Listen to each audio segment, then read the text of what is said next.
Hello everyone, आपका हमारे YouTube channel पर स्वागत है। तो आज इस वीडियो में हम आपका जो सब्जेक्ट है बीए प्रोग्राम 6th सेमेस्टर का हिस्ट्री माइनर का हिस्ट्री ऑफ इंडिया 1858 टू 1947, इस सब्जेक्ट के सारे इम्पोर्टेंट क्वेश्चन आंसर्स जो कि एग्ज़ाम में आने के बहुत ज़्यादा चांसेस हैं, वो सारे क्वेश्चन आंसर्स इस वीडियो में हम करने वाले हैं। अगर आप ये क्वेश्चन आंसर्स अच्छे से एग्ज़ाम के लिए प्रिपेयर कर लेते हैं तो मैं आपको अच्छे से बोल सकती हूँ कि आपके काफ़ी अच्छे मार्क्स आ जाएंगे। सो आप वीडियो को कंप्लीट देखिएगा। साथ ही अगर आपने अब तक हमारे चैनल को सब्सक्राइब नहीं किया है तो कर लीजिए, ताकि आने वाली हर वीडियो की अपडेट आपको टाइम से मिलती रहे। तो आइए स्टार्ट करते हैं, जानते हैं history of India 1858 to 1947 subject के कुछ most important question answers exam perspective से। तो देखिए, फर्स्ट क्वेश्चन जो इम्पोर्टेंट है वो आता है 19वीं शताब्दी के पुनरुद्धारवादी तथा सुधारवादी आंदोलनों की विशेषताओं का वर्णन कीजिए। ठीक है, 19वीं शताब्दी में भारत में बहुत सारे आंदोलन हुए। कुछ आंदोलन थे जो कि पुनरुत्थानवादी आंदोलन थे, जिनका उद्देश्य था भारत का जो कल्चर है, भारत की जो संस्कृति है जो कि लुप्त हो गई है, उसको फिर से लोगों के सामने गौरवान्वित करना। ठीक है, उसको फिर से उजागर करना। तो पुनरुत्थानवादी आंदोलन बेसिकली हमारे इंडियन कल्चर, हमारी भारतीय संस्कृति को विकसित करने के उद्देश्य से हुए थे, जबकि सुधारवादी आंदोलन जो थे वो सुधार की दृष्टि से हुए थे। भारत में कुछ ऐसी परंपराएं थी, कुछ ऐसी रीति रिवाज थे, कुछ ऐसी चीज़ें थी जो कि कैसी थी, शोषणकारी थी।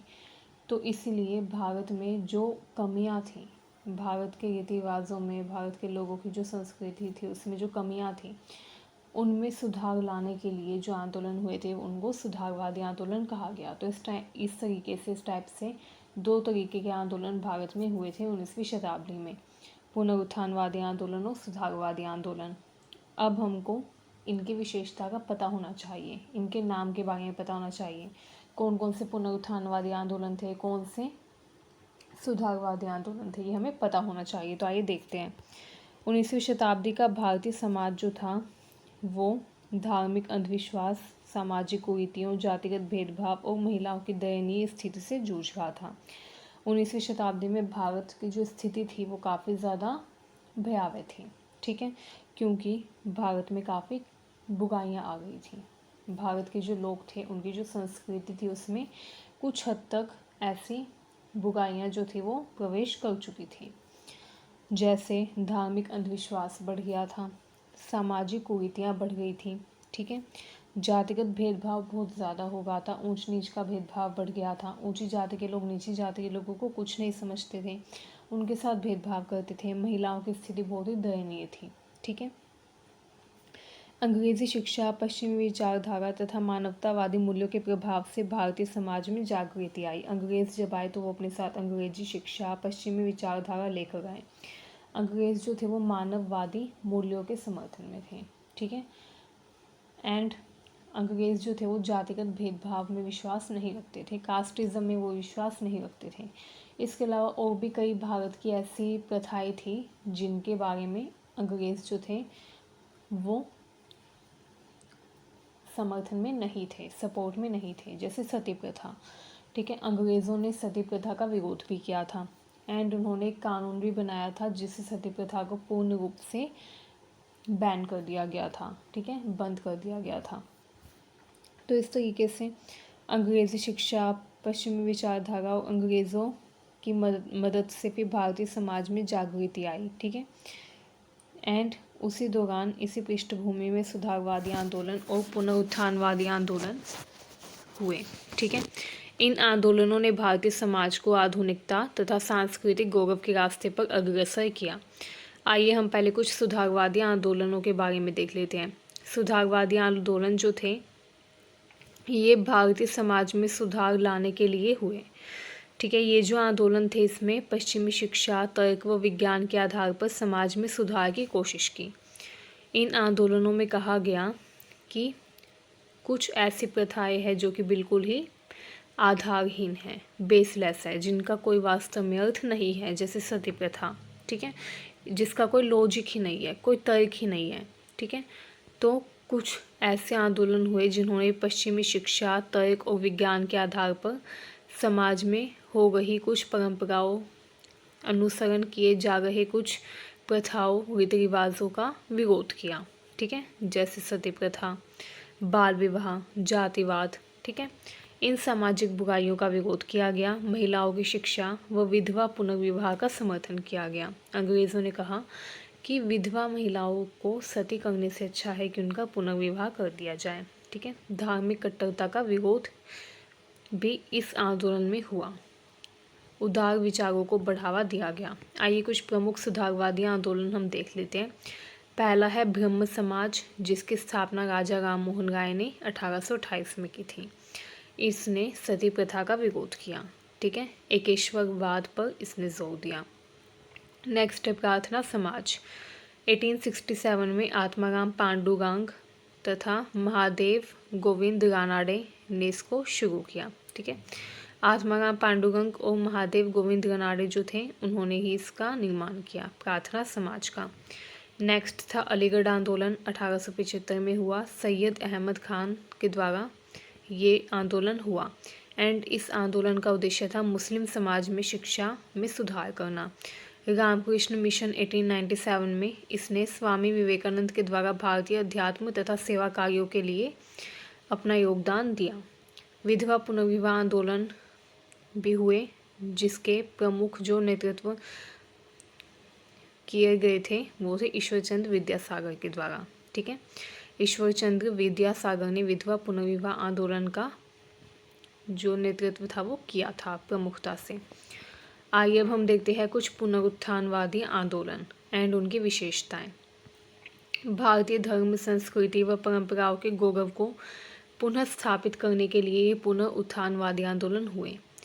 कुछ लोग थे जो कि मानते थे कि भारतीय जो धर्म है, भारतीय जो संस्कृति है उसमें कमियां आ गई है एंड वो जो कमियां हैं वो इसलिए आई है क्योंकि उस पर विदेशी प्रभाव पड़ गया है। ठीक है, विदेशी प्रभाव, विदेशी हमलों के कारण भारतीय धर्म, संस्कृति व भारतीय परंपराओं में कुछ कमियां, कुछ बुराइयां आ गई हैं।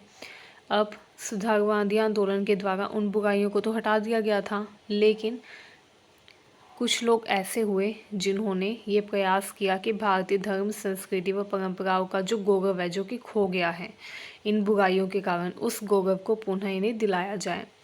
ठीक है, भारतीय धर्म, संस्कृति, परंपराओं इत्यादि के गौरव को पुनः स्थापित करने का इसमें प्रयास किया गया। विदेशी प्रभावों का विरोध किया गया, स्वदेशी मूल्यों का प्रचार किया गया। प्राचीन भारतीय ज्ञान, वेद, उपनिषद इन सबको सर्वोच्च माना गया। हिंदू समाज को आंतरिक रूप से शुद्ध करने की भी इसमें कोशिश की गई। आइए देखते हैं कुछ प्रमुख पुनरुत्थानवादी आंदोलनों के नाम। आर्य समाज जो कि 1875 में हुआ था, स्वामी दयानंद सरस्वती ने ये किया एंड इसमें मेनली वेदों का प्रचार किया गया। ये कहा गया कि वेदों की तरफ लौटो, वेद उपनिषद जिनको हम भूल गए हैं उनको फिर से हम समझें, उनकी अहमियत को जानें एंड फिर से अपने वेदों को अपनाएं। इस चीज़ पर इसमें जोर दिया गया। सनातन धर्म सभा, हिंदू धर्म की परंपराओं की रक्षा के लिए यह आंदोलन हुआ। इसके अलावा द्वारकानाथ टैगोर तथा अद्वैत आंदोलन जो कि बंगाल में हुआ था धार्मिक जागरण के लिए। हिंदू महासभा जो कि हिंदू हितों की रक्षा के लिए हुआ। ये एक संस्था थी, हिंदू महासभा, बेसिकली आंदोलन नहीं थे, संस्था थी जिसने आंदोलन किया था हिंदुओं के हितों की रक्षा के लिए। एंड ये हिंदू महासभा, आपने आज कल भी इसका नाम सुना होगा, हिंदू महासभा का नाम काफ़ी पॉपुलर है। आज भी संस्था काम करती है जो कि हिंदू हितों की रक्षा के लिए कार्य करती है हमेशा। अगर हम इन दोनों आंदोलनों का कंपैरिजन करें तो सुधारवादी आंदोलन आधुनिक वैज्ञानिक सोच तथा सामाजिक परिवर्तन पर जोर देते थे। ठीक है, सुधारवादी आंदोलन किस पर जोर देते थे? वैज्ञानिक सोच पर, आधुनिकता पर और सामाजिक परिवर्तन पर। जबकि जो पुनरुत्थानवादी आंदोलन थे ये भारतीय गौरव को फिर से स्थापित करना चाहते थे तथा प्राचीन परंपराओं को बचाने पर केंद्रित थे। दोनों ही आंदोलनों का उद्देश्य था भारतीय समाज को सशक्त व आत्मनिर्भर बनाना। ठीक है, तो इनमें कुछ समानताएं भी थी, कुछ भिन्नताएं भी थी। ठीक। ठीक है। सुधारवादी आंदोलन, सुधार करना चाहते थे। पुनरुत्थानवादी आंदोलन, भारतीय गौरव को फिर से स्थापित करना चाहते थे। एंड ये चाहते थे कि भारत की जो पुरानी परंपराएं हैं, जो कि शोषण पर आधारित नहीं है, जो कि समानता पर आधारित है, जो कि हमारे विश्वास पर आधारित है, उन परंपराओं को बचाया जाए। ठीक है। कुछ अच्छी परंपराएं भी थी हमारी संस्कृति में, ऐसी बात नहीं थी कि सारी परंपराएं ही अत्याचारी या शोषणकारी हो। कुछ परंपराएं अच्छी भी थी, जैसे पेड़ पौधों की पूजा करना। पेड़ पौधों को क्या किया जाता था, ईश्वर समान माना जाता था। पेड़ पौधों की पूजा की जाती थी, नदियों की पूजा की जाती थी। तो इस तरीके से कुछ ऐसी प्रथाएं भी थी, कुछ ऐसी परंपराएं भी थी जो कि अच्छी परंपराएं थी। तो उन परंपराओं को बचाया जाए, ये इसका उद्देश्य था। दोनों ही आंदोलन चाहते थे कि भारतीय समाज सशक्त बने, आत्मनिर्भर बने। 19वीं शताब्दी का ये जो सुधारवादी और पुनरुद्धारवादी आंदोलन था, इसने भारतीय समाज में नए विचारों का संचार किया। इन आंदोलनों ने सामाजिक सुधार के साथ साथ सांस्कृतिक पुनर्जागरण को भी प्रेरित किया। इन प्रयासों ने आगे चलकर भारतीय राष्ट्रवाद का विकास किया, स्वतंत्रता संग्राम की नींव को भी मजबूत किया। ठीक है। आइए अब हम नेक्स्ट क्वेश्चन देखते हैं। हमारा नेक्स्ट क्वेश्चन आता है, ज्योतिबा फुले के सामाजिक विचार तथा उनके योगदान का मूल्यांकन कीजिए। ज्योतिबा फुले के ऊपर भी एक क्वेश्चन ज़रूर आएगा, तो आप ये भी करके जाइएगा। 19वीं शताब्दी में भारतीय समाज, आपको पता ही है, बहुत ही गहरी सामाजिक असमानता, जातिवाद, इन सब से जूझ रहा था। महिलाओं के साथ शोषण किया जाता था एंड बहुत सारी कमियां, बहुत सारी समस्याएं भारतीय समाज में व्याप्त थीं। ठीक है। इसी दौरान ज्योतिबा फूले आए, जो कि एक सामाजिक सुधारक के रूप में उभरे। उन्होंने दलितों, महिलाओं तथा वंचित वर्गों के अधिकारों के लिए क्रांतिकारी कार्य किए। वे भारतीय समाज में समानता, शिक्षा व न्याय के प्रबल समर्थक थे। फूले के अगर हम सामाजिक विचार देखें तो जो ज्योतिबा फूले थे वो जाति व्यवस्था या जातिवाद का विरोध करते थे। फूले ने ब्राह्मणवादी जाति व्यवस्था को न्यायपूर्ण तथा अमानवीय बताया। अब ये ब्राह्मणवादी जाति व्यवस्था क्या थी? ब्राह्मणवादी जाति व्यवस्था जो थी, ये ब्राह्मणों के द्वारा ही बेसिकली बनाई गई थी। ब्राह्मण जो थे उन्होंने कहा कि हम जो है वो सर्वोच्च हैं, क्योंकि हमको वेदों का ज्ञान है, हमको उपनिषदों का ज्ञान है, हमको अपने प्राचीन ग्रंथों का ज्ञान है। एंड क्योंकि हम सभी श्लोक, सभी जो वेद पुराण हैं उन सब के ज्ञाता है, तो इसलिए हम सबसे उच्च स्थान पर हैं। एंड जो ब्राह्मण थे वो ये बेसिकली धारणा का प्रसार कर रहे थे कि जो ब्राह्मण है उनका जो उदय है या फिर उनका जो जन्म है, उनकी जो उत्पत्ति है वो ब्रह्मा के मुख से हुई है। ठीक है। एंड जो ब्रह्मा है, क्योंकि उनके मुख से ब्राह्मण की उत्पत्ति हुई है, तो इसलिए जो ब्राह्मण है वो सबसे ऊपर है। तो ये जो धारणा थी वो ब्राह्मणों ने लोगों के मन में फैला रखी थी। वो ये सब बातें लोगों को बोलते थे ताकि लोग उनकी इज्जत और भी ज़्यादा करें। तो इस तरीके से ब्राह्मणवादी जाति व्यवस्था पूरी तरीके से व्याप्त हो चुकी थी पूरे भारतीय समाज में, जहाँ ब्राह्मणों को सबसे ऊपर माना जाता था। एंड अगर कोई भी व्यक्ति ब्राह्मण कुल में पैदा हुआ है, बेशक वो कोई गलत कार्य भी कर दे, कोई अपराध भी कर दे, फिर भी उसको दंड योग्य नहीं माना जाता था। ठीक है। तो ये उस टाइम पर हो रहा था समाज में। ये जो व्यवस्था थी यही थी ब्राह्मणवादी व्यवस्था। ठीक है। लेकिन फूले इसके समर्थन में नहीं थे। फूले मानते थे व्यक्ति अपने कर्मों से महान होता है, अपने जन्म से महान नहीं होता। अगर कोई व्यक्ति शूद्र के घर पैदा हुआ है लेकिन उसको वेदों का ज्ञान है, पुराणों का ज्ञान है, तो वो व्यक्ति जो है वो भी पूजनीय होगा, वो व्यक्ति भी इज्जत देने योग्य होगा, सम्माननीय होगा। ठीक है। लेकिन अगर कोई व्यक्ति ब्राह्मण के कुल में पैदा होता है एंड वो करता है गलत काम, अपराधी प्रवृत्ति है उसकी, एंड उसको कोई वेदों का ज्ञान नहीं है, वो गालियाँ देता है लोगों को, अच्छे से लोगों से बात नहीं करता, तो ऐसा जो व्यक्ति है वो ब्राह्मण कुल में पैदा होकर भी सम्माननीय नहीं होगा। तो फूले जो थे उन्होंने ब्राह्मणवादी जाति व्यवस्था को, जो कि जन्म आधारित थी, उसको अन्यायपूर्ण बताया। उन्होंने कहा जाति आधारित विभाजन जो है इसने समाज में भेदभाव और शोषण को जन्म दिया है। उनकी दृष्टि में सभी मनुष्य समान है तथा जन्म के आधार पर श्रेष्ठता तय करना गलत होता है। नेक्स्ट है स्त्री शिक्षा का समर्थन। फूले जो थे, ज्योतिबा फूले, वो महिलाओं की शिक्षा को लेकर काफ़ी ज़्यादा सजग थे। उन्होंने महिलाओं की शिक्षा को समर्थन दिया। उन्होंने कहा हर महिला को शिक्षित होना चाहिए। महिलाओं को अगर हम शिक्षा देंगे तो समाज में सुधार होगा। ठीक है। उन्होंने भारत का पहला महिला विद्यालय स्थापित किया 1848 में पुणे में, जहाँ पर उनकी पत्नी सावित्रीबाई फूले पहली शिक्षिका बनी एंड वो जाती थी स्पेशली महिलाओं को पढ़ाने के लिए। ठीक है। तो इस तरीके से स्त्री शिक्षा का भी ज्योतिबा फूले ने समर्थन किया। विधवा तथा विधवा पुनर्विवाह का उन्होंने समर्थन किया। फूले ने विधवाओं की दुर्दशा को समाप्त करने के लिए विधवा पुनर्विवाह का समर्थन किया। सती प्रथा का वो विरोध करते थे। वे बाल विवाह के भी विरोधी थे। महिलाओं के लिए समान अधिकारों की उन्होंने वकालत की। उन्होंने कहा जब पुरुषों का बाल विवाह नहीं होता तो महिलाओं का भी बाल विवाह नहीं होना चाहिए। ठीक है। जैसे पुरुषों को शिक्षा का अधिकार है, महिलाओं को भी शिक्षा का अधिकार होना चाहिए। तो ये सब उन्होंने कहा। शूद्रों तथा अतिशूद्रों के अधिकारों के भी वो समर्थन में थे। फूले ने दलितों तथा शोषित वर्ग के आर्थिक, सामाजिक, राजनीतिक अधिकारों के लिए आवाज़ उठाई। उन्होंने शूद्रों के लिए शिक्षा, संपत्ति व सम्मान की मांग की। उन्होंने किसानों तथा मजदूरों के शोषण के खिलाफ भी संघर्ष किया। ठीक है।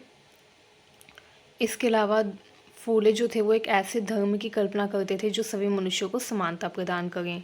वो मानते थे कि सच्चा ईश्वर वही है जो कि सभी प्राणियों के प्रति दया रखे, न्याय भाव रखे, ना कि जातिवाद फैलाएं। ठीक है। वो मानते थे कि जो जातिवाद है वो ईश्वर प्रदत्त नहीं है बल्कि मानव निर्मित है। जातिवाद की अवधारणा क्योंकि मानव ने बनाई है तो इसीलिए जातिवाद का समापन होना चाहिए। ठीक है। एंड वो मानते थे कि ईश्वर जो है उसने एक समान सभी को बनाया है। हर व्यक्ति चाहे वो किसी भी जाति का हो, किसी भी धर्म का हो, वो सांस लेता है, ऑक्सीजन लेता है। ठीक है। हर व्यक्ति समान रूप से भोजन ग्रहण करता है, समान रूप से बातचीत करता है। ठीक है। हर व्यक्ति के पास मुख है बात करने के लिए, आँखें है देखने के लिए, एंड हर व्यक्ति जो है वो क्या करता है, हर व्यक्ति एक समान दिखाई देता है। ठीक है। हर व्यक्ति के 2 हाथ 2 पैर होते हैं। तो इस तरीके से लोगों के साथ भेदभाव नहीं होना चाहिए। ऊंची नीची जाति के नाम पर किसी के साथ अछूत जैसे व्यवहार नहीं करना चाहिए। कोई व्यक्ति अपवित्र या अछूत नहीं होता सिर्फ इसलिए क्योंकि उसका जन्म दूसरी जाति में हुआ है या नीची जाति में हुआ है, तो वो जातिवाद के पक्ष में नहीं थे। ठीक है। उन्होंने कहा कि ईश्वर जो उसने सभी को एक समान बनाया है एंड इसीलिए जातिवाद जो है इसका समापन होना चाहिए, जातिवाद को समाप्त कर दिया जाना चाहिए। ठीक है। आइए अब हम देखते हैं ज्योतिबा फूले के प्रमुख योगदान। ज्योतिबा फूले जो थे उन्होंने सत्यशोधक समाज की स्थापना की 1873 में। इसका उद्देश्य था शूद्रों, अतिशूद्रों, महिलाओं के अधिकारों के लिए संघर्ष करना। सत्य, शिक्षा, समानता को इसने समाज में स्थापित किया। पहला बालिका विद्यालय स्थापित किया, मतलब कि लड़कियों के लिए, बालिकाओं के लिए पहला विद्यालय स्थापित किया जहाँ पर उनकी पत्नी जाती थी स्पेशल पढ़ाने के लिए। दलितों के लिए उन्होंने पानी के टैंक बनवाए ताकि उनको सार्वजनिक कुओं से अपमानित होकर जल ना लेना पड़े। गुलामगिरी नाम की उन्होंने पुस्तक लिखी 1873 में, जिसमें ब्राह्मणवादी व्यवस्था की उन्होंने आलोचना की। इसके अलावा ज्योतिबा फूले जो थे वो शिक्षा के प्रसार व सामाजिक जागरण के पक्ष में थे। वो चाहते थे कि समाज में जागृति आए, मतलब कि समाज के लोग जागरूक हो, वो इन आधारहीन परंपराओं का पालन करना छोड़ दें। ठीक है। उन्होंने सामाजिक सुधार के लिए समाज के निचले तबके को राजनीतिक रूप से संगठित करने की नींव रखी। आइए अब हम देखते हैं निष्कर्ष। ज्योतिबा फूले भारतीय समाज के पहले बड़े समाज सुधारकों में से एक थे जिन्होंने जाति उत्पीड़न, महिला शोषण और शिक्षा के खिलाफ सशक्त आंदोलन चलाया। उनका जीवन कार्य आधुनिक भारत में सामाजिक न्याय, समानता व मानवाधिकारों की चेतना का अग्रदूत है एंड उनके विचार आज भी सामाजिक सुधार आंदोलनों को प्रेरणा देते हैं। नेक्स्ट क्वेश्चन देखिए। नेक्स्ट क्वेश्चन आता है डॉक्टर भीमराव अंबेडकर तथा जाति प्रश्न पर उनके दृष्टिकोण का विश्लेषण कीजिए। डॉक्टर बी आर अम्बेडकर पर भी एक सवाल ज़रूर पूछा जाएगा एग्ज़ाम में, तो ये भी आप ज़रूर करके जाइएगा। डॉक्टर भीमराव अम्बेडकर जो थे वो भारतीय समाज के सबसे बड़े सामाजिक न्यायवादी तथा दलित आंदोलन के अग्रदूत माने जाते हैं। दलित आंदोलन को उन्होंने आगे बढ़ाया, उन्होंने जाति प्रथा का विरोध किया, कड़ी आलोचना की। एंड क्योंकि वो खुद भी दलित समुदाय से जुड़े हुए थे, इसलिए वो दलितों की समस्याओं को बेहतर तरीके से समझते थे। इसलिए उन्होंने बचपन में ठान लिया था कि वो सभी दलितों को, जितने भी दलित समुदाय के लोग हैं, उनको जातिवाद से, जाति प्रथा से मुक्ति दिलवा कर रहेंगे। बी आर अम्बेडकर जो थे वो भारतीय समाज की एक सबसे बड़ी बुराई मानते थे जाति व्यवस्था को। उनका लक्ष्य था एक ऐसा समाज बनाना, एक ऐसा भारत का निर्माण करना जिसमें समानता, स्वतंत्रता तथा बंधुत्व के सिद्धांतों का पालन किया जाए। ठीक है। जातिवाद या जाति व्यवस्था की उन्होंने आलोचना की। उन्होंने जाति व्यवस्था या जन्म के आधार पर सामाजिक विभाजन को अमानवीय तथा अन्यायपूर्ण बताया।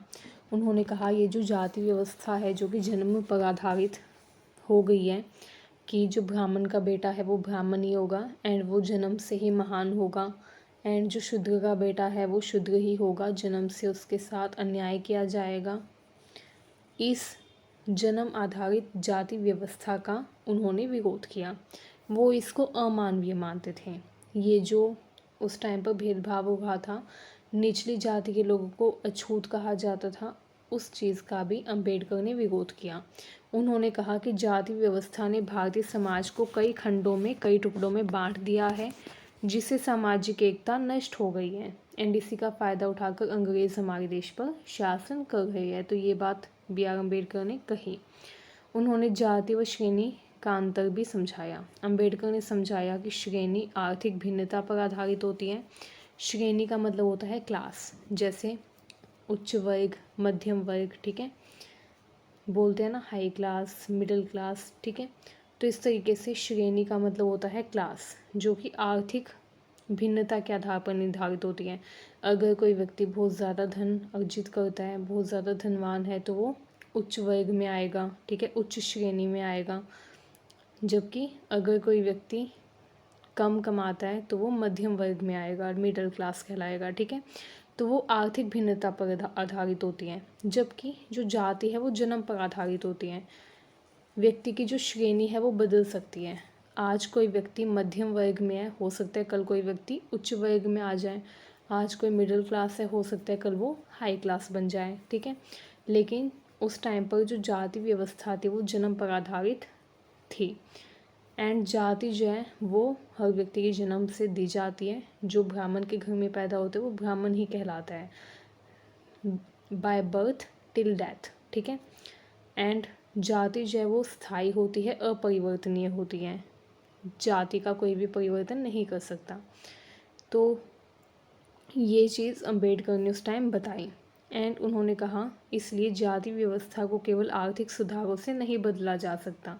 अगर हमें जाति व्यवस्था को हटाना है तो जाति व्यवस्था को हटाने के लिए हमें सामाजिक क्रांति करनी होगी, समाज में क्रांति लानी होगी, ठीक है। उन्होंने शूद्रों व अछूतों की स्थिति का भी वर्णन किया। अम्बेडकर ने कहा कि शूद्रों को जानबूझकर ब्राह्मणवादी व्यवस्था के तहत नीचा दिखाया गया है, अछूतों को मानवता से बाहर कर दिया गया है तथा उन्हें मानवीय जीवन देने के बजाय अमानवीय जीवन जीने पर मजबूर किया गया है। जाति व्यवस्था को समाप्त करने के लिए अम्बेडकर ने कहा कि हमें शिक्षा का सहारा लेना होगा, हर व्यक्ति को शिक्षित करना होगा। शिक्षा से ही व्यक्ति की जो सोच है वो खुलेगी। संगठन व संघर्ष के जरिए दलितों को सामाजिक बराबरी मिल सकती है। उन्होंने कहा शिक्षित बनो, संगठित बनो, संघर्ष करो। धर्म परिवर्तन को भी उन्होंने जाति प्रथा से मुक्ति का एक तरीका बताया, ठीक है। उन्होंने कहा कि अगर हमें जाति प्रथा से मुक्ति पानी है तो हम धर्म परिवर्तन करके भी पा सकते हैं, ठीक है। लाखों दलितों के साथ मिलकर उन्होंने बौद्ध धर्म को अपनाया था, क्योंकि वो मानते थे कि हिंदू धर्म में जाति व्यवस्था काफ़ी ज़्यादा है, क्योंकि हिंदू धर्म में ब्राह्मणों ने अपने अनुसार जाति व्यवस्था को नियमित किया है, ठीक है। एंड इसलिए उन्होंने कहा कि हमें अगर धर्म परिवर्तन अगर हम कर लेते हैं तो हमें जातिवाद से मुक्ति मिल जाएगी, ये चीज़ अम्बेडकर ने कही। एंड क्योंकि बौद्ध धर्म में कोई भी जातिवाद का कॉन्सेप्ट नहीं था, जातिवाद की अवधारणा नहीं थी, इसलिए उन्होंने 1956 में लाखों दलितों के साथ मिलकर बौद्ध धर्म को अपनाया था, ताकि उन सबको जाति प्रथा से मुक्ति मिल जाए। ठीक है, क्योंकि बौद्ध धर्म सबको समान मानता है। डॉक्टर अंबेडकर ने कई प्रयास किए, जैसे उन्होंने कुछ आंदोलन किए, जैसे महार सत्याग्रह जो कि 1927 में किया। दलितों को सार्वजनिक जल स्रोतों से पानी पीने का अधिकार उस टाइम पर नहीं था। एंड इस महार सत्याग्रह में अंबेडकर हजारों दलितों के साथ सार्वजनिक जल स्रोत पर गए, नदी के पास। एंड वहाँ पर उन्होंने पानी पिया, सभी दलितों के साथ मिलकर। एंड ये जो उस टाइम पर कानून बना हुआ था, उच्च जाति के लोगों ने नियम बना रखा था कि इस जल स्रोत से, सार्वजनिक जल स्रोत से सिर्फ उच्च जाति के लोग ही पानी पिएंगे, उस नियम का उन्होंने उल्लंघन किया सरेआम। ठीक है, इसके अलावा कालाराम मंदिर प्रवेश आंदोलन भी 1930 में उन्होंने चलाया, जिसमें उन्होंने मंदिर में प्रवेश किया, क्योंकि उस टाइम पर दलितों को मंदिर में प्रवेश करने का भी अधिकार नहीं दिया गया था। ठीक है, राजनीतिक अधिकारों की अंबेडकर ने मांग की। उन्होंने पृथक निर्वाचिका, सेपरेट इलेक्टोरेट की मांग की, ताकि दलित अपने प्रतिनिधि स्वयं चुन सकें। पूना समझौता के तहत दलितों को आरक्षित सीट प्रदान की। ठीक है, अंबेडकर चाहते थे सेपरेट इलेक्टोरेट हो, मतलब ऐसे क्षेत्र बनाए जाए जहाँ पर सिर्फ दलित लोग रहे, उन क्षेत्रों में से सिर्फ दलितों को ही रिप्रेजेंटेटिव, प्रतिनिधि के रूप में खड़ा किया जाए, एंड सिर्फ दलित लोग ही उन प्रतिनिधियों को चुने। ठीक है, तो ये था सेपरेट इलेक्टोरेट। लेकिन महात्मा गांधी मानते थे कि इससे विभाजन हो जाएगा, डिवीज़न हो जाएगा, इसलिए महात्मा गांधी इसके पक्ष में नहीं थे, वो इसके विपक्ष में थे। वो मानते थे कि इससे विभाजन हो जाएगा समाज में, इसलिए उन्होंने पृथक निर्वाचिका की जगह आरक्षण की व्यवस्था पेश की। एंड फिर 1932 में पूना समझौता हुआ महात्मा गांधी और अंबेडकर के बीच में, जिसमें दलितों को आरक्षित सीटें प्रदान की गई, मतलब कि राजनीति में उनके लिए कुछ सीटें आरक्षित कर दी गई। ठीक है, इसके अलावा अंबेडकर ने संविधान निर्माण में बहुत ही मुख्य भूमिका निभाई। प्रमुख निर्माता के रूप में उन्होंने कार्य किया। उन्होंने संविधान का ढांचा तैयार किया, फ्रेमवर्क बनाया। ठीक है, उनको संविधान का जनक भी कहा जाता है। इसलिए अंबेडकर ने समानता, स्वतंत्रता व सामाजिक न्याय को संविधान का आधार बनाया। उन्होंने अनुसूचित जाति व जनजातियों के लिए आरक्षण नीति का समर्थन किया। आरक्षण रिजर्वेशन की पॉलिसी अंबेडकर ही लेकर आए। 1956 में अंबेडकर ने बौद्ध धर्म ग्रहण किया, क्योंकि बौद्ध धर्म जाति विहीन तथा समानता पर आधारित था। उनके साथ लाखों दलितों ने भी बौद्ध धर्म को अपनाया। डॉक्टर भीमराव अंबेडकर ने जाति प्रथा की जड़ें हिला दी, भारत में सामाजिक न्याय की नींव रखी। उनका संघर्ष सिर्फ दलितों के लिए नहीं था, बल्कि पूरे भारतीय समाज को एक न्यायपूर्ण व समानता मूलक समाज बनाने की दिशा में था। पूरे समाज को वो न्यायपूर्ण व समानता मूलक या समानता आधारित बनाना चाहते थे। नेक्स्ट क्वेश्चन देखिए। नेक्स्ट क्वेश्चन आता है 19वीं शताब्दी और 20वीं शताब्दी में महिलाओं की स्थिति तथा सुधार आंदोलनों में उनकी भूमिका का वर्णन कीजिए। एक क्वेश्चन महिलाओं की स्थिति के बारे में भी ज़रूर आ सकता है, वीमेन इश्यूज़। ठीक है, महिलाओं से जुड़े हुए मुद्दे। तो 19वीं सदी के आरंभ में भारतीय समाज में महिलाओं की स्थिति बहुत ही दयनीय थी। महिलाओं को ना तो शिक्षा का अधिकार था, महिलाएं जो थी वो शिक्षा प्राप्त ही नहीं कर सकती थी। ये माना जाता था कि शिक्षा महिलाओं के लिए नहीं बनी है। ठीक है, बाल विवाह की प्रथा थी, बहुत ही कम उम्र में महिलाओं का विवाह कर दिया जाता था, एंड वो भी बहुत ही बड़ी बड़ी उम्र के पुरुषों के साथ उनका विवाह किया जाता था, जिससे वो जल्दी विधवा भी हो जाती थी। सती प्रथा मौजूद थी। विधवा महिलाओं को फिर से विवाह करने की अनुमति नहीं थी, बल्कि उनको अपने पति की जलती चिता पर बिठा दिया जाता था। ठीक है, तो मतलब उन्हें सती कर दिया जाता था, जिंदा जला दिया जाता था। तो ये सती प्रथा उस टाइम पर मौजूद थी।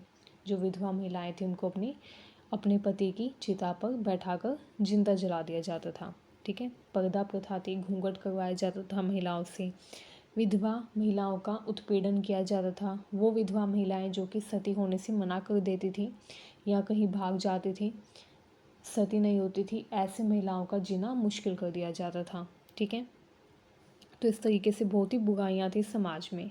परंतु 19वीं और 20वीं शताब्दी में सुधार आंदोलनों ने महिलाओं की दशा को सुधारने में महत्वपूर्ण भूमिका निभाई। धीरे धीरे महिलाएं भी समाज सुधार आंदोलनों में सक्रिय भागीदारी करने लग गईं।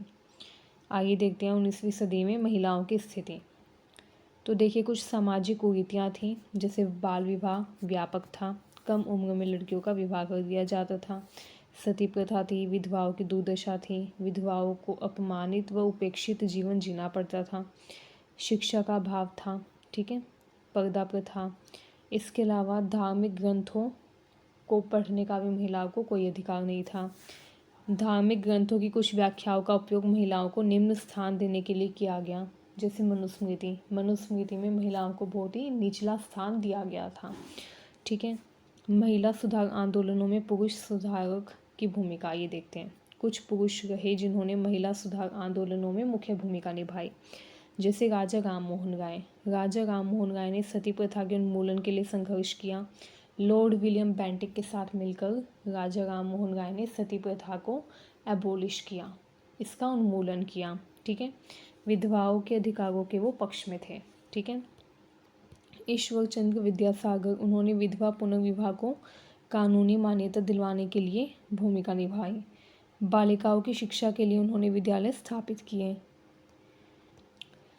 केशव चंद्र सेन जो थे तथा महादेव गोविंद रानडे, वो बाल विवाह के विरोधी थे, विधवा विवाह के समर्थक थे।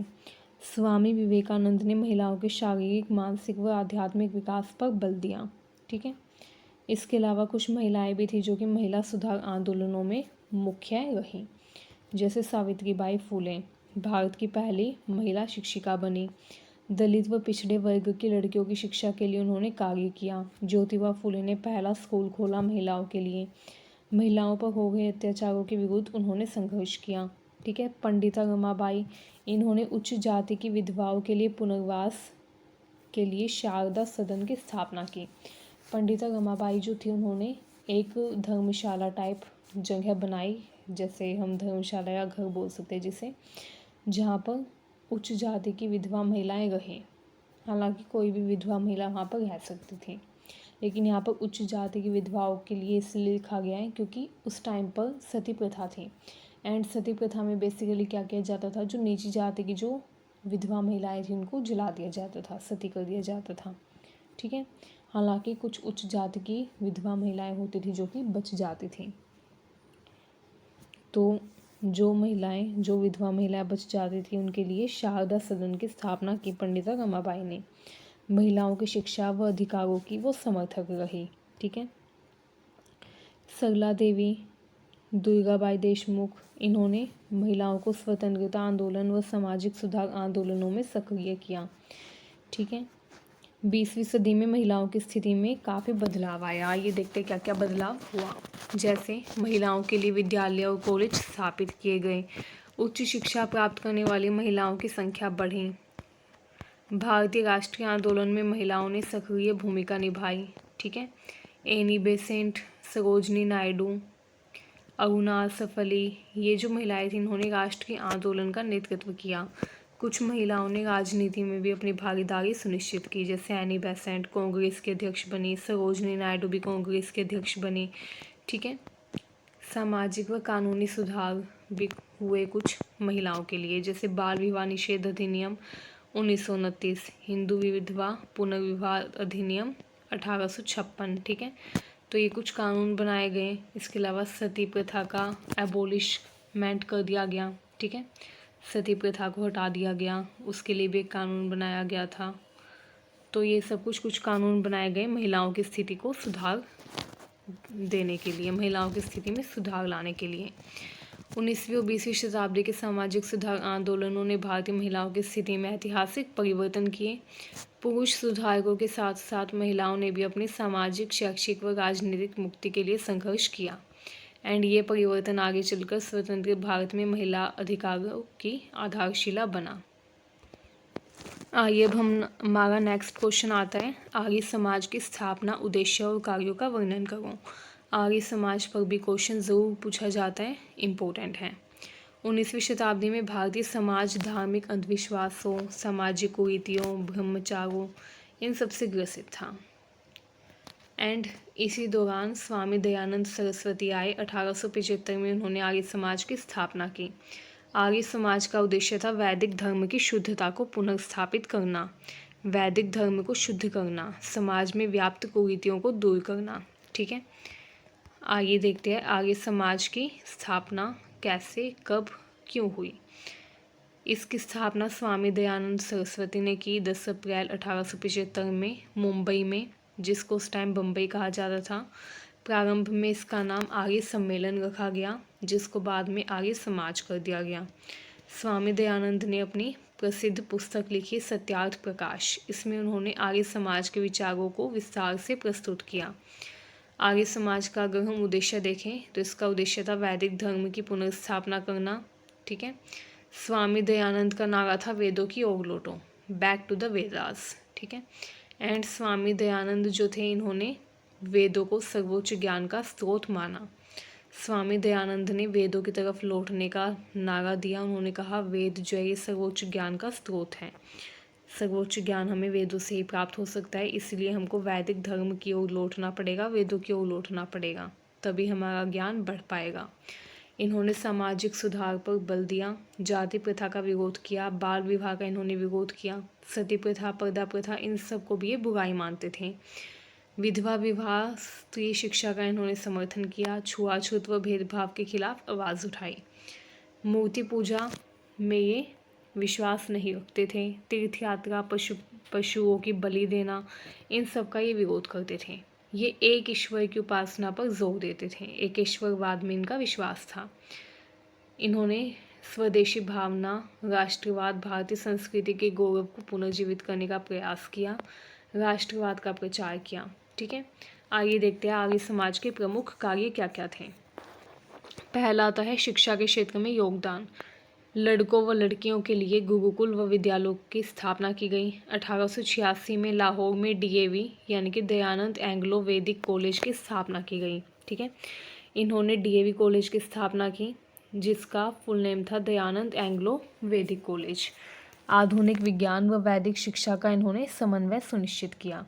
ये मानते थे कि वैदिक शिक्षा को आधुनिक विज्ञान के साथ जोड़कर विद्यार्थियों तक पहुंचाना चाहिए। इससे विद्यार्थी जो है उनको आधुनिक ज्ञान के साथ साथ वैदिक शिक्षा भी प्राप्त होगी। ठीक है, इसके अलावा विधवा विवाह को इन्होंने बढ़ावा दिया। इन्होंने कहा समाज में सुधार लाना होगा। बाल विवाह का विरोध किया, वयस्क विवाह का समर्थन किया। छुआछूत के ये विरोध में थे। जातिगत भेदभाव को इन्होंने समाप्त करने का प्रयास किया। शुद्धि आंदोलन, अब शुद्धि आंदोलन क्या था? शुद्धि आंदोलन चलाया आर्य समाज के लोगों ने। ठीक है, इस आंदोलन में उन्होंने कहा कि वो लोग जो कि किसी न किसी कारणवश पुराने समय में जिन्होंने हिंदू धर्म से दूसरे धर्म में अपना कन्वर्जन कर लिया था, परिवर्तन कर लिया था, अब वो फिर से हिंदू धर्म में, सनातन धर्म में आ सकते हैं। ये एक कॉन्सेप्ट, ये एक आंदोलन आर्य समाज के लोगों ने चलाया। ठीक है, उन हिंदुओं को फिर से हिंदू धर्म में लाने का प्रयास किया, उन हिंदुओं को फिर से हिंदू धर्म में लाने का प्रयास किया जो कि धर्म परिवर्तन कर चुके थे। वेद का प्रचार किया, वेदों के अध्ययन व प्रचार के लिए बड़े स्तर पर इन्होंने कार्य किया। ये वेदों को ही सब कुछ मानते थे, इसलिए वेदों के अध्ययन व प्रचार पर ये जोर देते थे। राजनीतिक क्षेत्र में भी इसका प्रभाव देखा गया। आर्य समाज ने स्वतंत्रता आंदोलन में अप्रत्यक्ष रूप से योगदान दिया। इसके सदस्यों ने विदेशी शासन के विरुद्ध स्वदेशी आंदोलन तथा राष्ट्र की चेतना को भी बल प्रदान किया। ठीक है, इन्होंने अप्रत्यक्ष भूमिका निभाई अंग्रेजी आंदोलन में, विदेशी शासन के विरुद्ध आंदोलन में। ठीक है, स्वदेशी आंदोलन में। निष्कर्ष देखें, आर्य समाज ने भारतीय समाज को अंधविश्वास, सामाजिक बुराई व धार्मिक कट्टरता से मुक्त करने का प्रयास किया। स्वामी दयानंद सरस्वती का सत्य, ज्ञान व धर्म का संदेश आज भी प्रासंगिक है। आर्य समाज ने भारत में सामाजिक जागरूकता तथा राष्ट्र के पुनर्जागरण को गति दी, जो कि स्वतंत्रता संग्राम का एक प्रेरक स्रोत बना। नेक्स्ट जो क्वेश्चन आता है वो है औपनिवेशिक शासन के अंतर्गत भारत से संपत्ति के निष्कासन की प्रक्रिया, ड्रेन ऑफ वेल्थ कॉन्सेप्ट का वर्णन कीजिए। तो ड्रेन ऑफ वेल्थ की जो थ्योरी थी, इसका जो कॉन्सेप्ट था, उस पर भी एक क्वेश्चन जरूर पूछा जाता है। ड्रेन ऑफ वेल्थ, ड्रेन का मतलब होता है निकासी, ठीक है। अब ड्रेनेज सिस्टम का मतलब होता है किसी चीज़ की निकासी करना, एग्जिट, ठीक है, जैसे जल निकासी होती है। वैसे ही इंडिया में ड्रेन ऑफ वेल्थ मतलब कि धन की निकासी का सिद्धांत दिया गया दादा भाई नौरोजी के द्वारा। उन्होंने बताया कि इंडिया का जो पैसा है, इंडिया की जो संपत्ति है, वो ब्रिटिश काल में इंडिया से बाहर जा गई थी, भारत से बाहर जा गई थी, उसकी निकासी हो गई थी, धन की निकासी हो गई थी, जो संपत्ति थी उसकी निकासी हो गई थी। तो ऐसे क्यों हो रहा था? ड्रेन ऑफ वेल्थ मतलब संपत्ति के निष्कासन का सिद्धांत बताता है कि ब्रिटिश शासन के दौरान भारत से धन का निरंतर अपवाह इंग्लैंड की ओर होता रहा, जिससे भारत और भी ज़्यादा निर्धन होता गया, इंग्लैंड समृद्ध होता गया। इस सिद्धांत को दादा भाई नौरोजी, आर.सी. दत्त, गोपाल कृष्ण गोखले आदि राष्ट्रवादी नेताओं ने लोकप्रिय बनाया। ड्रेन ऑफ वेल्थ का अगर हम मतलब देखें तो इसका मतलब है कि भारत में जो संपत्ति थी एंड भारत में जो धन उत्पादित हो रहा था, उसका एक बड़ा भाग बिना किसी कारणवश भारत से बाहर इंग्लैंड में भेजा जा रहा था, ट्रांसफ़र किया जा रहा था। भारत का पैसा कहाँ ट्रांसफ़र हो रहा था? इंडिया से बाहर इंग्लैंड में, ठीक है। ये धन भारत के आर्थिक विकास में निवेश नहीं होता था।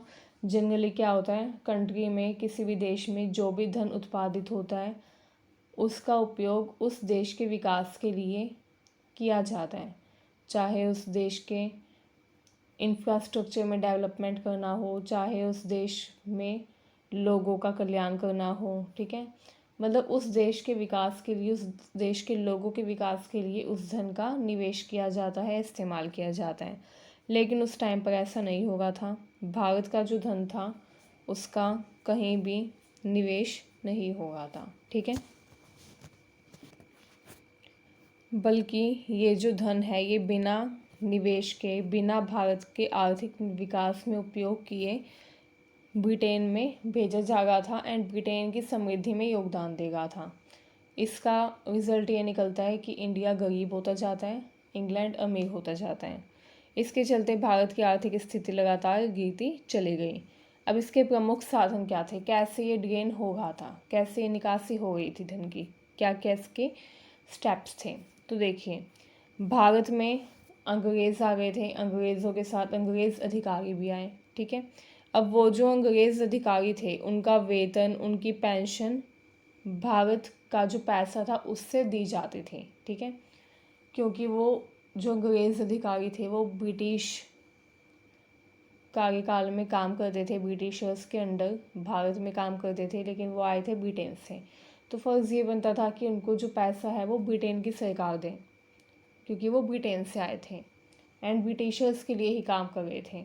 लेकिन उनको जो वेतन दिया जा रहा था, जो उनकी सैलरी थी, जो उनकी पेंशन थी, वो भारत के पैसे से दी जा रही थी, ठीक है।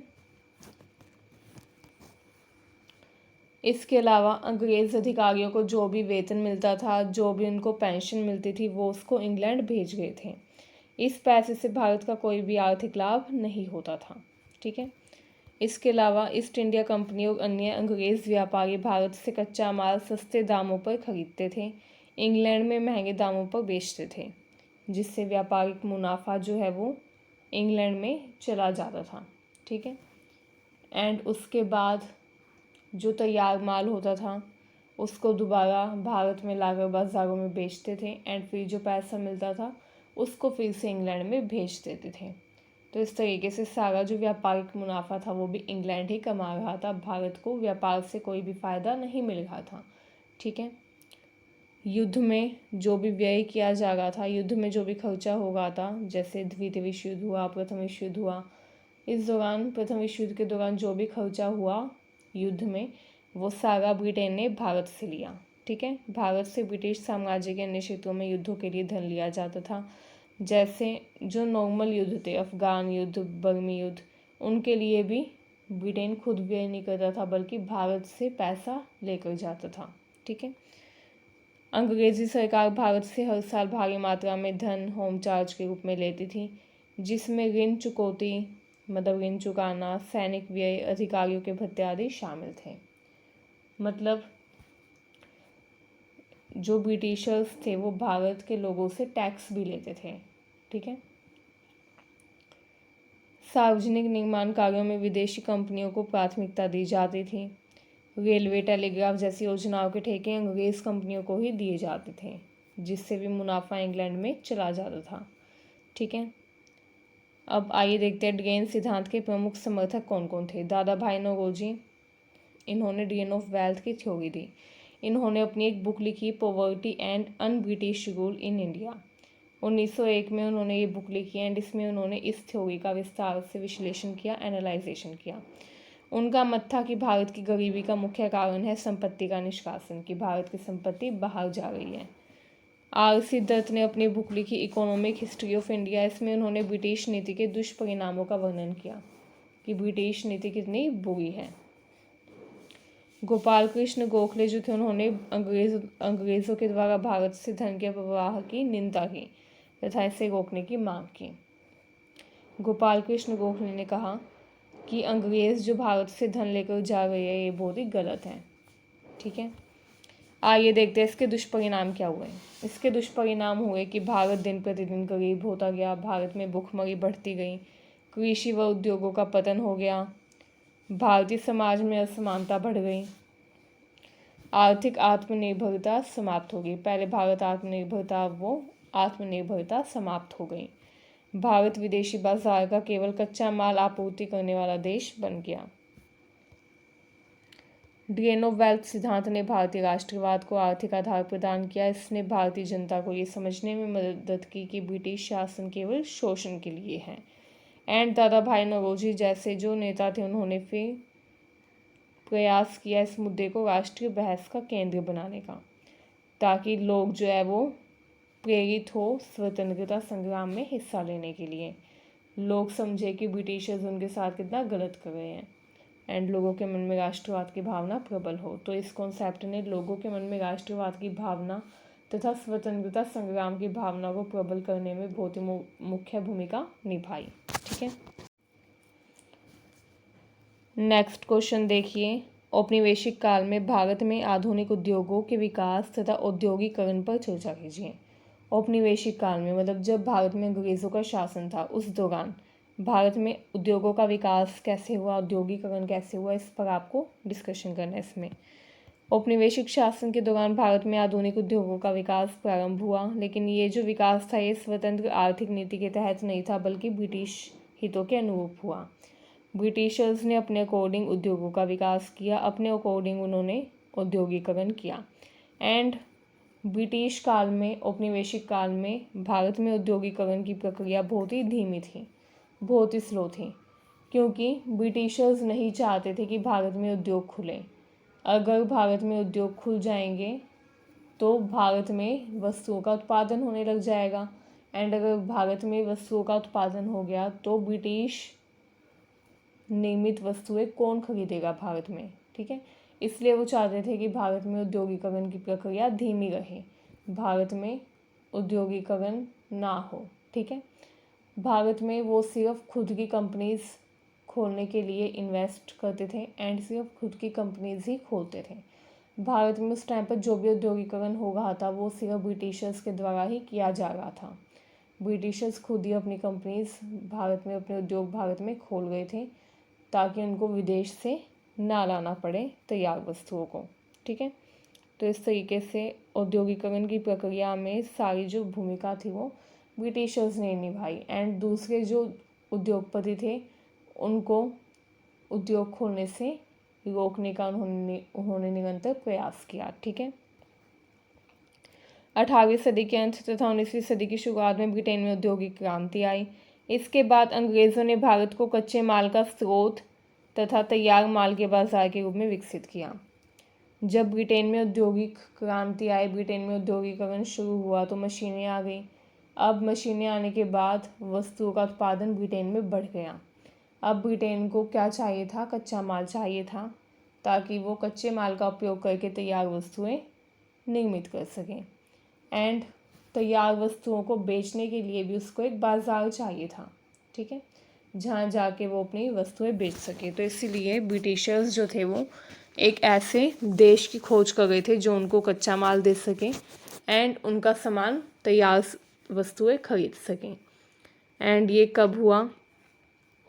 ये हुआ 18वीं सदी के अंत एंड 19वीं सदी की शुरुआत में, जब अंग्रेज़ों ने भारत को इस्तेमाल करना शुरू किया कच्चे माल के आपूर्तिकर्ता एंड तैयार वस्तुओं के बाज़ार के रूप में। ठीक है, वो क्या करने लग गए? भारत को कच्चे माल के स्रोत के रूप में देखने लग गए। भारत से कम कीमत पर कच्चा माल खरीदते एंड ब्रिटेन में उस कच्चे माल को प्रोसेस करके तैयार वस्तुएं फिर भारत के बाज़ारों में बेचते।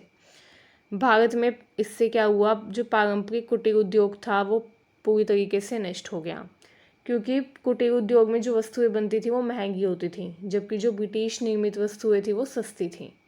तो इसलिए लोग ब्रिटेन में निर्मित वस्तुओं को ही खरीदते थे, क्योंकि वो मशीनीकृत होती थी एंड मशीनीकृत होने के कारण सस्ती होती थी। एंड इससे ये हुआ कि पारंपरिक कुटीर उद्योग धीरे धीरे बिल्कुल ही बंद हो गए, समाप्त हो गए। भारत में आधुनिक उद्योगों का आरंभ हुआ। वस्त्र उद्योग भारत में पहला आधुनिक कपड़ा मिल जो था वो 1854 में मुंबई में शुरू किया। बाद में अहमदाबाद, सूरत, कोलकाता इन सब जगहों पर भी कपड़ा मिलें स्थापित हुई। मुंबई और अहमदाबाद मिल नगर कहलाए। जूट उद्योग भी खुले गए। ठीक है, 1855 में कोलकाता के पास रिशडा में पहली जूट मिल स्थापित हुई। जूट का प्रमुख उत्पादन बंगाल में केंद्रित था। इसके अलावा इस्पात उद्योग यानी कि स्टील की कंपनीज बनी। Tata iron and steel company TISCO की स्थापना 1907 में हुई जमशेदपुर में। ये भारत का सबसे पहला बड़ा स्टील प्लांट था। चाय, कॉफ़ी तथा रबड़ के बागान बनाए गए। असम, बंगाल, दक्षिण भारत में चाय और कॉफ़ी के बागानों की स्थापना हुई। ये उद्योग मुख्यतः अंग्रेज़ों के ही स्वामित्व में थे, मतलब इनके जो ओनर थे वो अंग्रेज़ ही थे। ठीक है, भारतीय उद्योगपति नहीं थे। खनन उद्योग, जिसमें कोयला, लौह अयस्क तथा अन्य खनिजों के खनन में वृद्धि हुई, विशेषकर बंगाल, बिहार, उड़ीसा इत्यादि में। ठीक है, आइए अब देखते हैं औद्योगिकरण के स्वरूप की विशेषताएं क्या थी भारत में। तो पहला है एक तरफा औद्योगिकरण। भारत में उपभोक्ता वस्तुओं के उद्योगों पर अधिक ध्यान दिया गया, भारी उद्योगों की उपेक्षा की गई। भारत में उस टाइम पर जो भी उद्योग खोले गए वो ऐसे उद्योग थे जो कि छोटी मोटी वस्तुएं निर्मित करते थे, उपभोक्ता वस्तुएं निर्मित करते थे। ठीक है, एंड भारी उद्योग जो होते हैं वो उस टाइम पर भारत में बहुत ही कम थे, ना के बराबर थे। ठीक है, विदेशी पूंजी और नियंत्रण, अधिकांश उद्योगों में ब्रिटिश पूंजी और प्रबंधन हावी था। बहुत सारे उद्योग ऐसे थे जो कि ब्रिटिशर्स के ही स्वामित्व में थे। जैसे मैंने पहले बताया आपको, ब्रिटिशर्स ने भारतीय उद्योगपतियों को उद्योग खोलने नहीं दिया। जितने भी उद्योग भारत में खुल गए थे वो ब्रिटिशर्स अपने हितों के लिए ही खोल गए थे, क्योंकि वो मानते थे कि अगर भारतीय उद्योगपति भारत में उद्योग खोल लेंगे तो वो क्या करेंगे? कॉम्पिटिट करेंगे, प्रतिस्पर्धा करेंगे ब्रिटेन निर्मित वस्तुओं के साथ। ठीक है, इसलिए वो चाहते थे कि भारत में दूसरे उद्योगपति भारतीय उद्योगपति उद्योग ना खोलें। श्रमिकों की स्थिति दयनीय थी। श्रमिकों को अत्यधिक काम के बदले बहुत कम वेतन मिलता था। काम के घंटे लंबे थे, कार्यस्थल असुरक्षित थे। सीमित औद्योगिकरण था। उद्योगों का विकास कुछ बड़े शहरों तक ही सीमित था, जैसे मुंबई। ठीक है, ग्रामीण भारत औद्योगिकरण से अछूता रहा। जो ग्रामीण क्षेत्र थे वहाँ पर उद्योग नहीं थे। आइए अब हम देखते हैं औद्योगिकरण के प्रभाव क्या थे। आर्थिक प्रभाव देखिए, भारत के पारंपरिक हस्तशिल्प व कुटीर उद्योग बर्बाद हो गए। भारत एक औपनिवेशिक अर्थव्यवस्था बन गया। कच्चा माल निर्यातक और तैयार माल का आयातक भारत बन गया। मतलब भारत क्या करता था? कच्चा माल निर्यात करने लग गया, तैयार माल आयात करने लग गया। ठीक है, भारत के जो कुटीर उद्योग थे वो पूरी तरीके से बंद हो गए। शहरीकरण बढ़ा। जब उद्योग शहरों में खुलेंगे तो ग्रामीण क्षेत्र के लोग शहरों में जाएंगे काम ढूंढने के लिए, तो वही हुआ जिससे शहरीकरण बढ़ा। श्रमिक वर्ग का उदय हुआ। मजदूर, क्योंकि उनके काम की स्थिति अच्छी नहीं थी तो उन्होंने आंदोलन करने शुरू हुए, जिससे मजदूर आंदोलन की शुरुआत हुई। 1918 में अहमदाबाद मिल हड़ताल एक मजदूर आंदोलन का ही उदाहरण है। ठीक है, आर्थिक शोषण के खिलाफ राष्ट्रवादी चेतना बढ़ी, भारतीय उद्योगपतियों ने भी स्वतंत्रता आंदोलन का समर्थन किया। औपनिवेशिक काल में भारत में आधुनिक उद्योगों की शुरुआत हुई, परंतु ये अंग्रेज़ों के आर्थिक हितों के अनुरूप सीमित थी, एक तरफा थी। एक तरफा इन द सेंस जो भी उद्योग खोले जा रहे थे ब्रिटिशर्स के द्वारा ही खोले जा रहे थे, भारतीय उद्योगपतियों को उद्योग खोलने नहीं दिया जा रहा था। ठीक है, तो ये एक तरफा थी प्रक्रिया। भारतीय अर्थव्यवस्था पर इसका दीर्घकालिक प्रभाव पड़ा एंड जो उद्योग भारत में खुल गए थे उसका फ़ायदा भी अल्टीमेटली ब्रिटिशर्स को ही मिल रहा था, भारत को नहीं मिल रहा था। तो इसलिए भी इस प्रक्रिया को एक तरफा कहा गया। औद्योगिकरण ने भारतीय समाज में श्रमिक वर्ग, मजदूर आंदोलन, राष्ट्रवाद इन सबको भी जन्म दिया, जो कि स्वतंत्रता संग्राम में महत्वपूर्ण साबित हुए। नेक्स्ट क्वेश्चन देखिए। नेक्स्ट क्वेश्चन आता है, भारतीय राष्ट्रीय कांग्रेस की स्थापना की परिस्थितियों तथा उद्देश्यों पर चर्चा कीजिए। भारतीय राष्ट्रीय कांग्रेस के ऊपर भी एक क्वेश्चन ज़रूर आएगा, बहुत इंपॉर्टेंट है ये। ठीक है, तो कांग्रेस के ऊपर भी आप ज़रूर पढ़ कर जाइएगा कांग्रेस के बारे में। भारतीय राष्ट्रीय कांग्रेस मतलब इंडियन नेशनल कांग्रेस की स्थापना 1885 में हुई। यह भारत के स्वतंत्रता संग्राम की सबसे प्रमुख संस्था बन गई। कांग्रेस की स्थापना की अगर हम बात करें तो इसकी स्थापना ब्रिटिश शासकों के खिलाफ हुई। भारतीयों की असंतोष की भावना व राजनीतिक जागरूकता में वृद्धि से जुड़ी हुई है। ठीक है, कांग्रेस की स्थापना इसलिए हुई थी क्योंकि भारतीयों में लगातार असंतोष बढ़ता जा रहा था। जो फीलिंग ऑफ डिससेटिस्फैक्शन थी वो भारतीयों में दिन प्रतिदिन बढ़ती जा रही थी, तेज़ होती जा रही थी। राजनीतिक जागरूकता अब आ गई थी, लोग जागरूक हो गए थे। अब भारत के लोग बोल रहे थे कि हमें भी राजनीतिक प्रतिनिधित्व चाहिए, हमें भी अंग्रेज़ों तक पहुंचने के लिए कोई साधन चाहिए, क्योंकि उस टाइम पर ब्रिटिशर्स जो थे उन तक अपनी समस्या पहुंचाना मुश्किल था। एंड इसीलिए अब भारतीयों ने फील किया कि उनकी भी एक राजनीतिक पार्टी होनी चाहिए, एक राजनीतिक दल होना चाहिए जो कि लोकल जो कम्युनिटी है, जो कि भारत के लोग हैं, उनकी मांगों को ब्रिटिशर्स तक लेकर जाए। ठीक है, तो ये इसका मुख्यतः उद्देश्य था। आइए अब देखते हैं इसकी स्थापना की परिस्थितियाँ कैसी थीं। ब्रिटिश शासन का बढ़ता शोषण। 1857 में विद्रोह हुआ था, आपको पता ही है। 1857 में जब पहला विद्रोह हुआ, स्वतंत्रता संग्राम हुआ, तो इसके बाद ब्रिटिश शासन ने भारत पर अपनी पकड़ मजबूत कर ली।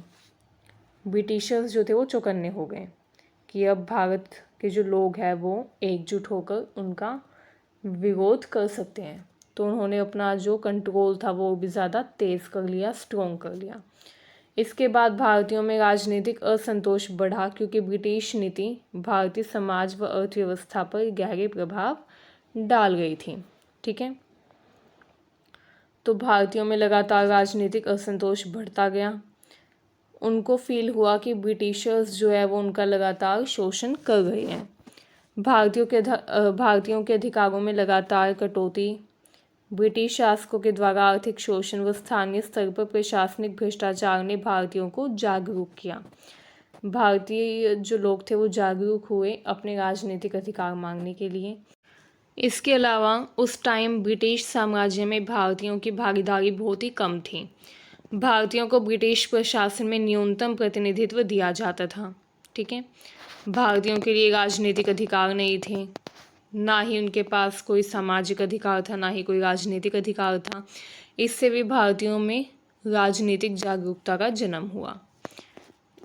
अलग अलग संस्थाएं बनाई गई।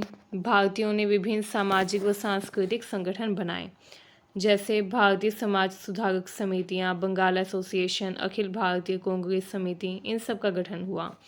1870 के दशक में ब्रिटिश साम्राज्य के खिलाफ भारतीयों द्वारा छोटे स्तर पर कई आंदोलन की शुरुआत भी की गई थी। कांग्रेस की स्थापना की प्रेरणा आइए देखते कहाँ से मिली। तो देखिए, भारतीय राष्ट्रीय कांग्रेस की स्थापना के पीछे अंग्रेज़ों की जो नीति थी बंटवारा और राज करना, इसके खिलाफ एक एकजुट की प्रतिक्रिया थी। ठीक है, आपको पता है ब्रिटिशर्स जो थे उनकी पॉलिसी थी डिवाइड एंड रूल। वो चाहते थे कि भारत के लोगों को डिवाइड कर दिया जाए एंड देन उन पर रूल किया जाए।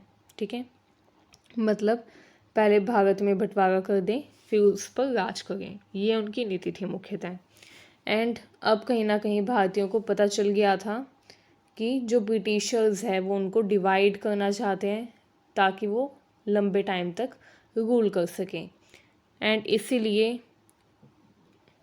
इस नीति के खिलाफ भारतीयों ने एकजुट होने का निर्णय लिया एंड उन्होंने इसके खिलाफ एक प्रतिक्रिया दी, वही कांग्रेस के रूप में सामने आई। भारतीयों को राजनीति में सक्रिय भागीदारी की उम्मीद थी क्योंकि ब्रिटिश सरकार ने भारतीयों को कम प्रतिनिधित्व देने की नीति अपनाई थी। तो इसलिए भारतीयों ने सोचा कि उनके पास इतना कम प्रतिनिधित्व है तो उनको इसका विरोध करना चाहिए ताकि उनको राजनीति में अच्छा प्रतिनिधित्व मिल सके। एंड इसलिए उन्होंने क्या किया, कांग्रेस की स्थापना के लिए आवाज़ उठानी शुरू की। ठीक है।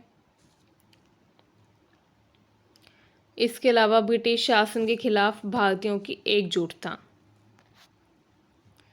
भारतीय राष्ट्रीय कांग्रेस जो थी इसका ये उद्देश्य था कि भारतीयों को एकजुट किया जाए, भारतीयों के बीच में जो डिवीज़न है, जो बंटवारा है, उसको दूर करके भारत को एकजुट किया जाए, क्योंकि जब भारत के लोग एकजुट होंगे तभी वो अंग्रेज़ों को बाहर निकाल पाएंगे। ब्रिटिश शासन के खिलाफ भारतीयों को एकजुट करना यही कांग्रेस का मुख्य उद्देश्य था। भारतीय राष्ट्रीयता का निर्माण व भारत के स्वतंत्रता संग्राम को संगठित रूप से नेतृत्व दिया गया। भारतीय राष्ट्रीयता का निर्माण किया गया। भारत के स्वतंत्रता संग्राम को कांग्रेस ने संगठित रूप दिया। कांग्रेस ने एक फ्रेमवर्क तैयार किया कि कैसे वो भारत में स्वतंत्रता संग्राम को आगे बढ़ाएंगे। ठीक है। भारतीयों के अधिकारों की रक्षा। कांग्रेस का लक्ष्य था भारत के सामाजिक, राजनीतिक व आर्थिक अधिकारों की रक्षा करना। भारतीयों के सामाजिक, राजनीतिक व आर्थिक अधिकारों की रक्षा करना। एंड इसीलिए ब्रिटिशर्स से वो बातें करते थे भारत के विकास के लिए। जो भी भारत के लोगों की समस्या थी वो समस्या भारत के लोग कांग्रेस तक लेकर जाते थे एंड कांग्रेस उन समस्याओं को ब्रिटिशर्स तक पहुंचाती थी तथा सुनिश्चित करती थी कि इन समस्याओं का समाधान निकल सके। ब्रिटिश प्रशासन में सुधार का भी प्रयास किया कांग्रेस ने। कांग्रेस ने ब्रिटिश सरकार से प्रशासनिक सुधारों की मांग की ताकि भारतीयों को शासन में उचित प्रतिनिधित्व मिल सके, क्योंकि उस टाइम पर राजनीति में, शासन में उच्च प्रतिनिधित्व अंग्रेज अधिकारियों को ही मिलता था, भारतीयों को नहीं मिलता था, चाहे वो कितने ही पढ़े लिखे क्यों ना हो। इसका कांग्रेस ने विरोध किया। इसके अलावा भारतीयों के लिए केंद्रीय व प्रांतीय विधानसभाओं में स्थान सुनिश्चित करने का भी कांग्रेस ने प्रयास किया। ठीक है। कांग्रेस ने प्रयास किया कि भारतीयों को केंद्रीय व प्रांतीय विधानसभाओं में जगह मिले, सीट मिले। ठीक है। कांग्रेस ने भारतीय समाज में सुधार के भी प्रयास किए, जैसे शिक्षा, जातिवाद, महिलाओं के अधिकार, बाल विवाह, इन सब के खिलाफ भी उन्होंने काम किया। शिक्षा को बढ़ाने का प्रयास किया, जातिवाद को घटाने का प्रयास किया। यह समाज के विभिन्न वर्गों के बीच समानता व न्याय की स्थापना के लिए काम कर रहा था। कांग्रेस ने औपनिवेशिक नीति के खिलाफ आर्थिक संघर्ष की दिशा में काम किया एंड भारतीय संसाधनों का उपयोग भारत के विकास के लिए किया, ना कि इंग्लैंड के फ़ायदे के लिए। ठीक है। जो कांग्रेस थी उसने ये निर्णय लिया कि अब वो भारतीय संसाधनों का दुरुपयोग नहीं होने देगा। ठीक है। भारतीय संसाधनों का उपयोग वो भारत के विकास के लिए ही किया जाए, ये सुनिश्चित करेगा। ठीक है। तो इसके लिए कांग्रेस ने लगातार काम भी किया। भारतीय राष्ट्रीय कांग्रेस की स्थापना 1885 में हुई एंड इसके उद्देश्यों ने भारतीयों के अधिकारों की रक्षा व ब्रिटिश शासन के खिलाफ एकजुटता व सामाजिक सुधार के रूप में की। ठीक है। कांग्रेस ने भारत में राजनीतिक जागरूकता फैलाने के साथ साथ स्वतंत्रता संग्राम में भी एक महत्वपूर्ण भूमिका निभाई एंड इसके निर्माण के समय जो इसकी अपेक्षाएं थी वे धीरे धीरे स्वतंत्रता संग्राम के संगठित प्रयासों के रूप में सामने आई। आइए अब हम देखते हैं हमारा नेक्स्ट क्वेश्चन, जो है गांधीवादी विचारधारा तथा उनके संघर्ष के तरीके व जन आंदोलनों का विश्लेषण कीजिए। गांधीवादी विचारधारा, गांधीयन आइडियोलॉजी के ऊपर भी एक क्वेश्चन ज़रूर आता है कि गांधी जी जो थे उन्होंने कैसे विद्रोह किया, कैसे उन्होंने भारत को स्वतंत्रता दिलाई, क्या उनकी तकनीक थी। तो आइए देखते हैं। महात्मा गांधी भारतीय स्वतंत्रता संग्राम के महान नेता थे जिनकी विचारधारा और संघर्ष के तरीके काफ़ी अलग थे। वो अहिंसा में विश्वास रखते थे, ठीक है। उन्होंने सत्याग्रह किए, उन्होंने नॉन वायलेंस यानी कि अहिंसा के रास्ते पर चलकर भारत को स्वतंत्रता दिलवाई। गांधी जी जो थे उनका मानना था कि जो स्वतंत्रता संग्राम होगा उसमें ज़्यादा से ज़्यादा लोग अगर भाग लें, ज़्यादा से ज़्यादा लोग अगर उसमें हिस्सा लें तो ही हमें स्वतंत्रता मिल सकती है। उन्होंने अलग अलग जन आंदोलन आयोजित किए, लेकिन वो सारे आंदोलन अहिंसात्मक थे, मतलब उनमें हिंसा का उपयोग नहीं किया गया था, शस्त्रों का उपयोग वर्जित था। आइए देखते हैं गांधीवादी विचारधारा। गांधी जी की सबसे प्रमुख विचारधारा थी सत्य व अहिंसा। वो मानते थे सत्य सर्वोत्तम है, सबसे अच्छा है सत्य है।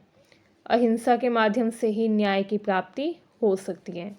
गांधी जी ने विश्वास किया कि हिंसा से सिर्फ विनाश और आर्थिक संघर्ष ही उत्पन्न होगा। गांधी जी मानते थे कि अगर हमने हिंसा का उपयोग किया तो हिंसा से देश का विनाश होगा, लोग जो है उनका क्या होगा, विनाश होगा, एंड संघर्ष जो है वो उत्पन्न हो जाएगा, चाहे वो आर्थिक संघर्ष हो, सामाजिक संघर्ष हो या राजनीतिक संघर्ष हो, ठीक है। तो संघर्ष ही उत्पन्न होगा हिंसा के उपयोग से।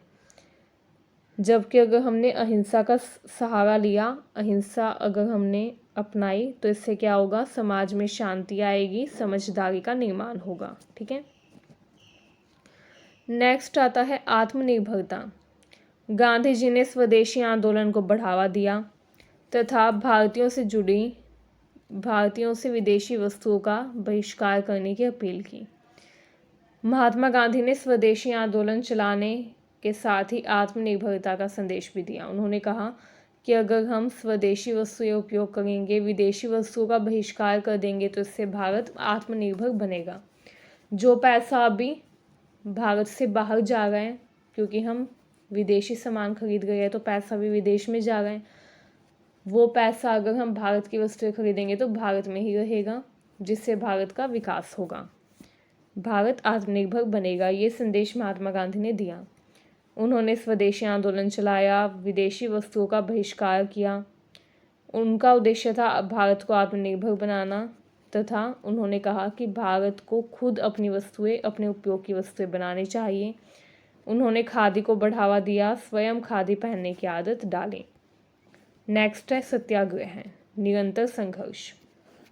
गांधी जी ने सत्याग्रह का सिद्धांत अपनाया, जिसका मतलब था न्याय के लिए शांतिपूर्वक संघर्ष करना, शांति से न्याय के लिए संघर्ष करना। सत्याग्रह दो शब्दों से बना है, सत्य और आग्रह। सत्य के लिए आग्रह, मतलब जो ट्रूथ है, जो सच्चाई है, उसके लिए हम लगातार किसी से आग्रह करें, ठीक है, एंड वो भी शांतिपूर्ण होना चाहिए, ठीक है। सत्याग्रह का मूल उद्देश्य था शांति व अहिंसा के माध्यम से अन्याय का विरोध करना।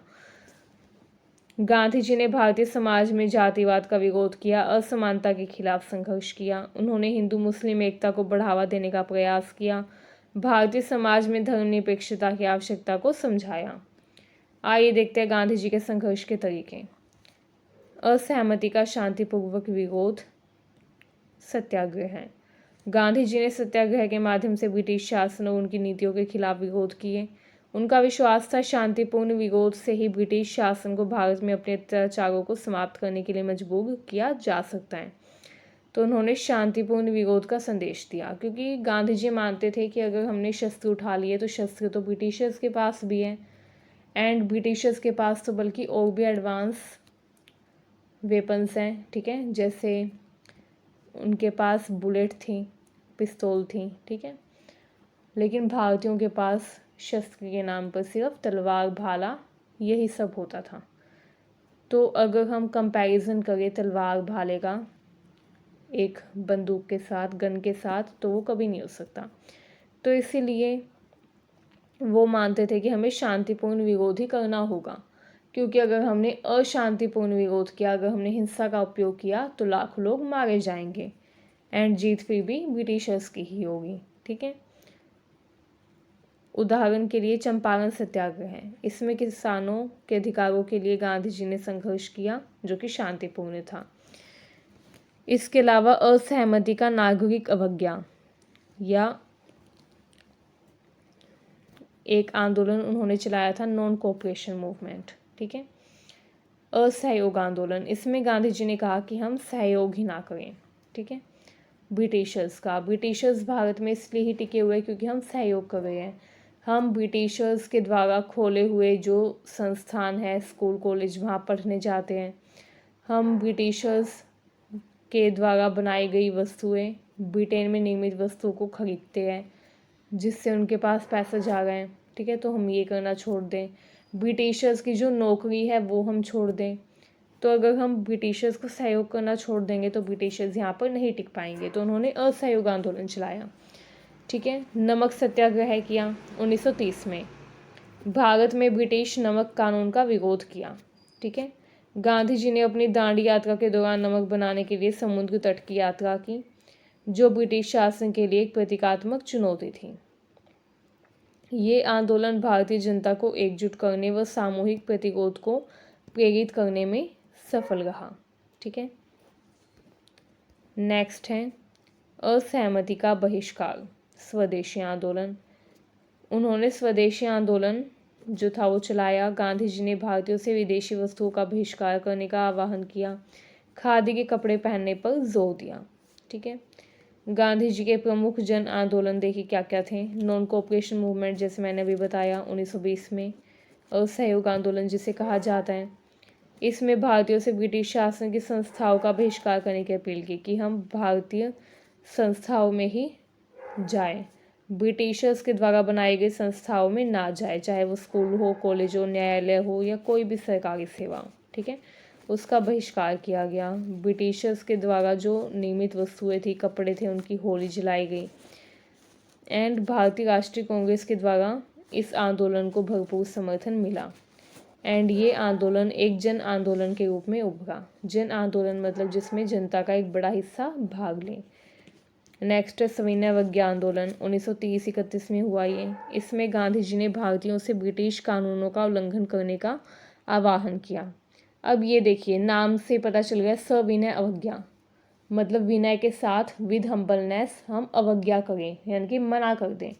जैसे आपको अगर ब्रिटिशर्स ने बोला है कि आपको टैक्स देना पड़ेगा, तो आप हम्बल होकर, मतलब बिना शस्त्रों का उपयोग किए, हम्बलनेस के साथ, विनय के साथ आप अवज्ञा कर दें, मना कर दें कि आपके पास पैसे नहीं है टैक्स देने के। ठीक है।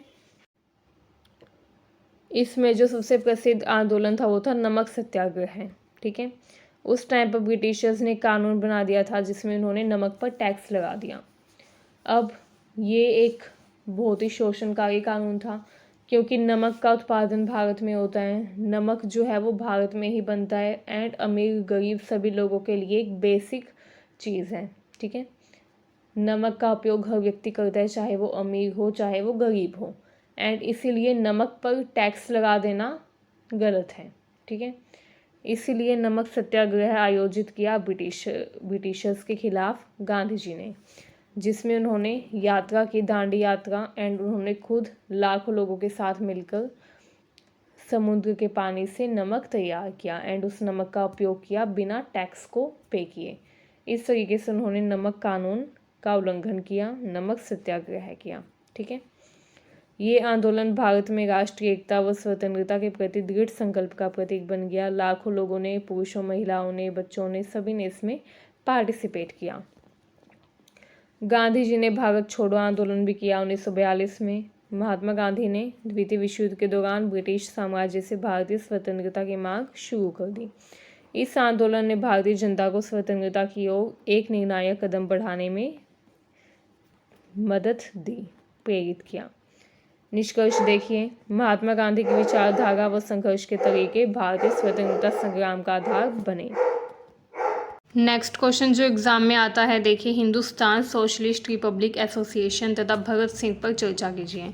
HSRA Hindustan socialist Republic association, जो कि भगत सिंह के द्वारा बनाया गया एक एसोसिएशन था। इस पर भी एक क्वेश्चन ज़रूर फॉर्म होगा एग्जाम में, तो आइए जानते हैं इसका आंसर कैसे लिखना है आपको। हिंदुस्तान सोशलिस्ट रिपब्लिकन एसोसिएशन ये भारतीय स्वतंत्रता संग्राम में हिस्सा लेने वाला एक बहुत ही मुख्य एसोसिएशन था, संगठन था। ये क्रांतिकारी संगठन था जिसने क्रांतिकारी आंदोलन किया।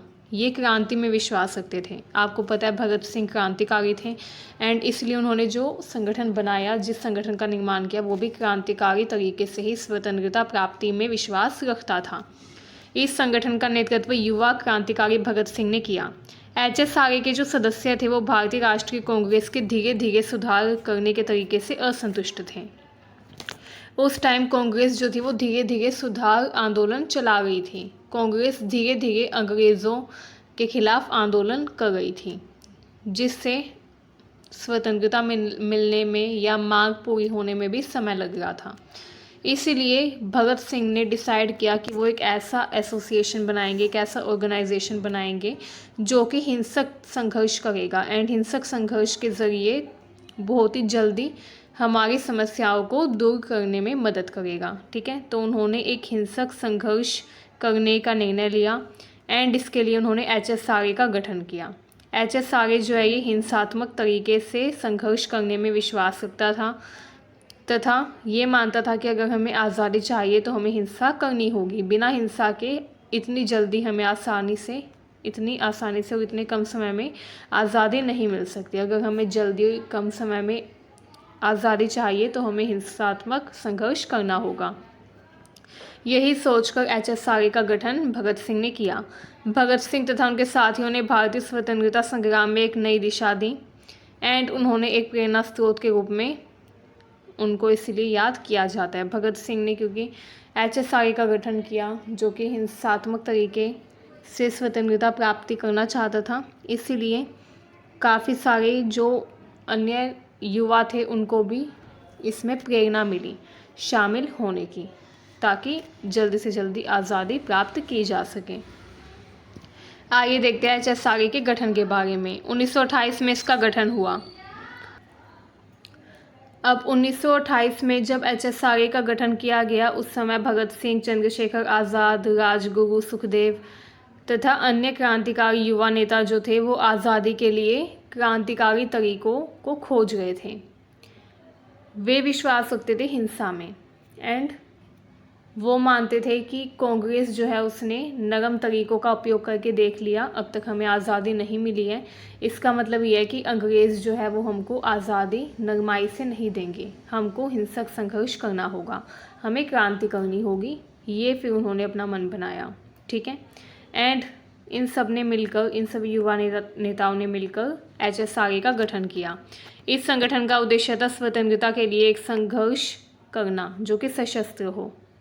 ब्रिटिश साम्राज्य को समाप्त करना इसका उद्देश्य था। इस संगठन का मार्गदर्शन समाजवादी विचारधारा के द्वारा किया गया, जिसमें सर्वहारा वर्ग की सत्ता की स्थापना की योजना बनाई गई। ठीक है, समाजवादी विचारधारा से ये प्रेरित था ये जो संगठन था। आइए देखते हैं इसके मुख्य उद्देश्य हैं। HSRA का उद्देश्य है न सिर्फ ब्रिटिश साम्राज्य का अंत करना था, बल्कि एक समानता मूलक समाज की स्थापना करना था, जहां पर सभी वर्गों तथा जातियों के लिए समान अधिकार हो, सभी के साथ समान व्यवहार किया जाए। ठीक है, मतलब ये जो HSRA का निर्माण किया गया था ये सिर्फ अंग्रेज़ों को हटाने के लिए ही नहीं किया गया था, बल्कि ये एक समानता मूलक समाज की स्थापना भी करना चाहता था, क्योंकि ये समाजवादी विचारधारा से प्रेरित था। इस संगठन का ये उद्देश्य भी था कि भारतीय जनता को जातिवाद, धर्मवाद, शोषण से मुक्ति दिलाई जाए। क्रांतिकारी गतिविधियों के माध्यम से लोगों में जागरूकता व साहस का संचार करना भी HSRA का उद्देश्य था। ठीक है, आइए देखते हैं इसमें भगत सिंह का क्या योगदान रहा। भगत सिंह जो थे उनका अगर हम प्रारंभिक जीवन देखें, 1907 में उनका जन्म हुआ। बचपन से ही वे समाज और राष्ट्र की समस्याओं के प्रति जागरूक थे। भारतीय स्वतंत्रता संग्राम में भगत सिंह का दृष्टिकोण न सिर्फ राष्ट्र की स्वतंत्रता बल्कि समाजवादी क्रांति के दृष्टिकोण से भी था। उन्होंने सबसे पहले लाला लाजपत राय के खिलाफ अंग्रेजी पुलिस के द्वारा की गई ज्यादती को देखा। अब देखिए, लाला लाजपत राय जो थे उन्होंने एक आंदोलन किया था अंग्रेज़ों के खिलाफ एंड जब उन्होंने वो आंदोलन किया तो लाला लाजपत राय को अंग्रेज़ों ने बहुत बुरी तरीके से मारा। अंग्रेज़ी पुलिस जो थी उन्होंने लाला लाजपत राय को बहुत बुरी तरीके से मारा, जिसके कारण लाला लाजपत राय जो थे वो अपंग हो गए एंड फिर कुछ टाइम बाद उनकी मृत्यु भी हो गई। तो अंग्रेज़ी पुलिस ने लाला लाजपत राय के साथ ये जो ज़्यादती की थी, ये जो शोषण उनका किया था अंग्रेज़ों ने, ये उनके जीवन के संघर्ष का प्रमुख कारण बना। भगत सिंह को इस घटना को सुनकर बहुत ज़्यादा दुख हुआ एंड तब उन्होंने डिसाइड किया कि वो अंग्रेज़ों का विरोध करेंगे एंड तभी से उन्होंने अपने जीवन में संघर्ष शुरू कर दिया अंग्रेज़ों के खिलाफ। ठीक है, इसके अलावा भगत सिंह और उनके साथियों ने अंग्रेज़ों के खिलाफ कई महत्वपूर्ण कार्य किए। 1928 में लाला लाजपत राय की हत्या का बदला लेने के लिए भगत सिंह और बटुकेश्वर दत्त ने दिल्ली की केंद्रीय असेंबली में बम फेंका एंड ये जो बम फेंका गया था इसका उद्देश्य किसी को चोट पहुंचाना नहीं था। उन्होंने सिर्फ अंग्रेज़ों को दिखाने के लिए बम फेंका था कि हम तुम्हारे खिलाफ ये भी कर सकते हैं, ये कदम भी उठा सकते हैं। तो भगत सिंह और बटुकेश्वर दत्त इन दोनों ने मिलकर दिल्ली की केंद्रीय असेंबली में बम फेंका 1928 में। उनका उद्देश्य जो था वो ये दिखाना था कि अब भारतीय जनता जो है वो भारतीय स्वतंत्रता के लिए जागरूक हो चुकी है, अब तुम्हें हमें स्वतंत्रता देनी होगी, ये दिखाने के लिए उन्होंने बम फेंका था। उनका उद्देश्य कोई हत्या करना या किसी को चोट पहुंचाना नहीं था। ठीक है, भगत सिंह, राजगुरु और सुखदेव को 23 मार्च 1931 को फांसी पर लटका दिया गया। उनका शहादत न केवल भारतीय स्वतंत्रता संग्राम के लिए प्रेरणा स्रोत बनी, बल्कि उनका आदर्श आज भी लोगों को संघर्ष व स्वतंत्रता के लिए प्रेरित करता है। उनको फांसी पर भी इसीलिए चढ़ाया गया क्योंकि उन्होंने बम फेंका था, बम का निर्माण किया था एंड बम को फेंका था केंद्रीय असेंबली पर, इसीलिए 1931 को उनको फिर फांसी दे दी गई। आइए अब हम देखते हैं एच.एस. आर्य का योगदान क्या था, इसके प्रभाव क्या क्या थे। तो एच.एस. आर्य ने सशस्त्र संघर्ष किया, ब्रिटिश साम्राज्य को चुनौती दी। ठीक है, ये जो संगठन था ये मानता था कि स्वतंत्रता के लिए हमको सशस्त्र विद्रोह करना होगा, सक्रिय संघर्ष करना होगा। इस संगठन ने भारतीय जनता में ब्रिटिश शासन के खिलाफ विद्रोह की भावना को जागृत किया। ये समाजवादी विचारधारा के पक्ष में था एंड एच.एस. आर्य का उद्देश्य सिर्फ राजनीतिक स्वतंत्रता प्राप्त करना नहीं था, बल्कि ये एक समाजवादी, निष्कलंक, समतामूलक समाज की स्थापना करना चाहता था, जहाँ पर हर व्यक्ति के पास समान अधिकार हो, किसी के भी साथ भेदभाव ना किया जाए। भगत सिंह ने अपने विचारों में ये स्पष्ट किया कि स्वतंत्रता संग्राम सिर्फ ब्रिटिश शासन के खिलाफ नहीं है, बल्कि भारतीय समाज में व्याप्त असमानताओं के खिलाफ भी होना चाहिए। ठीक है, तो ये भगत सिंह मानते थे। वो मानते थे कि स्वतंत्रता हमको अंग्रेज़ों से तो जैसे तैसे मिल जाएगी, लेकिन हमारे भारत में जो असमानता है, हमारे भारत में जो शोषणकारी प्रथाएं हैं, उनसे हमको कब आज़ादी मिलेगी। तो वो चाहते थे कि असली आज़ादी भारत को तभी मिलेगी जब भारत अपने जो अंग्रेज़ हैं उनसे तो छुटकारा पा ले, साथ ही साथ जब भारत अपने अंदर मौजूद जो शोषणकारी व्यवस्थाएं हैं, जैसे जातिवाद तथा जो सोशल लेवल्स हैं, जो सामाजिक कुरीतियाँ हैं, जब उनसे भारत को छुटकारा मिलेगा तभी भारत सही मायने में आज़ाद हो पाएगा। तो ये भगत सिंह मानते थे। ठीक है, एच.एस. आर्य ने भारत में क्रांतिकारी विचारों का प्रसार किया, क्रांतिकारी विचार लोगों के मन में फैलाए, भारतीयों को समझाया कि केवल राजनीतिक स्वतंत्रता से समाज में सुधार नहीं होगा। अगर हमको समाज में सुधार करना है तो हमको एक जागरूक नागरिक बनना होगा एंड एक जागरूक नागरिक समाज की ही हमें स्थापना करनी होगी। ठीक है, तभी समाज में वास्तविक परिवर्तन आ पाएगा। एच.एस. आर्य हिंदुस्तान सोशलिस्ट रिपब्लिक एसोसिएशन, जैसे कि नाम में ही आपको सोशलिस्ट वर्ड दिखाई दे रहा है, तो ये सोशलिज्म समाजवाद में विश्वास रखते थे। ठीक है, भगत सिंह का योगदान जो था भारतीय स्वतंत्रता संग्राम में वो अद्वितीय था। उन्होंने सशस्त्र संघर्ष किया भारतीयों को आज़ादी दिलाने के लिए, भारत को स्वतंत्रता दिलाने के लिए। भगत सिंह के विचारों व उनके संघर्षों ने भारतीय स्वतंत्रता संग्राम को एक नया आयाम दिया। उनका बलिदान आज भी भारत के युवाओं को प्रेरणा देता है, उनके आदर्शों को याद किया जाता है। ठीक है, नेक्स्ट क्वेश्चन देखिए। नेक्स्ट क्वेश्चन आता है सुभाष चंद्र बोस तथा इंडियन नेशनल आर्मी पर चर्चा कीजिए। इंडियन नेशनल आर्मी पर भी एक क्वेश्चन आपको ज़रूर देखने को मिलेगा। तो ये भी आप करके जाइएगा। सुभाष चंद्र बोस जो थे उन्होंने इंडियन नेशनल आर्मी का गठन किया था। अब कैसे किया, क्यों किया, ये जानते हैं। सुभाष चंद्र बोस भारतीय स्वतंत्रता संग्राम के एक महान नेता थे, क्रांतिकारी थे, ठीक है। उन्होंने ब्रिटिश साम्राज्य के खिलाफ संघर्ष किया लगातार। वो चाहते थे कि भारत को आज़ादी मिल जाए।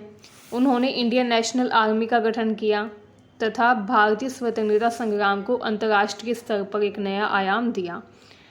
सुभाष चंद्र बोस जो थे उनका दृष्टिकोण तथा उनके संघर्ष की पद्धति जो थी वो काफ़ी महत्वपूर्ण थी। आइए देखते हैं सुभाष चंद्र बोस का पहले प्रारंभिक जीवन कैसा रहा।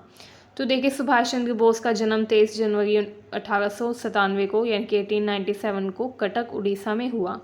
वो एक मेधावी छात्र थे। उन्होंने कैम्ब्रिज विश्वविद्यालय से ICS इंडियन सिविल सर्विस की परीक्षा पास की, लेकिन उन्होंने ब्रिटिश सरकार की नौकरशाही से अपने देश की सेवा करने की बजाय स्वतंत्रता संग्राम में भाग लेने का निर्णय किया, ठीक है।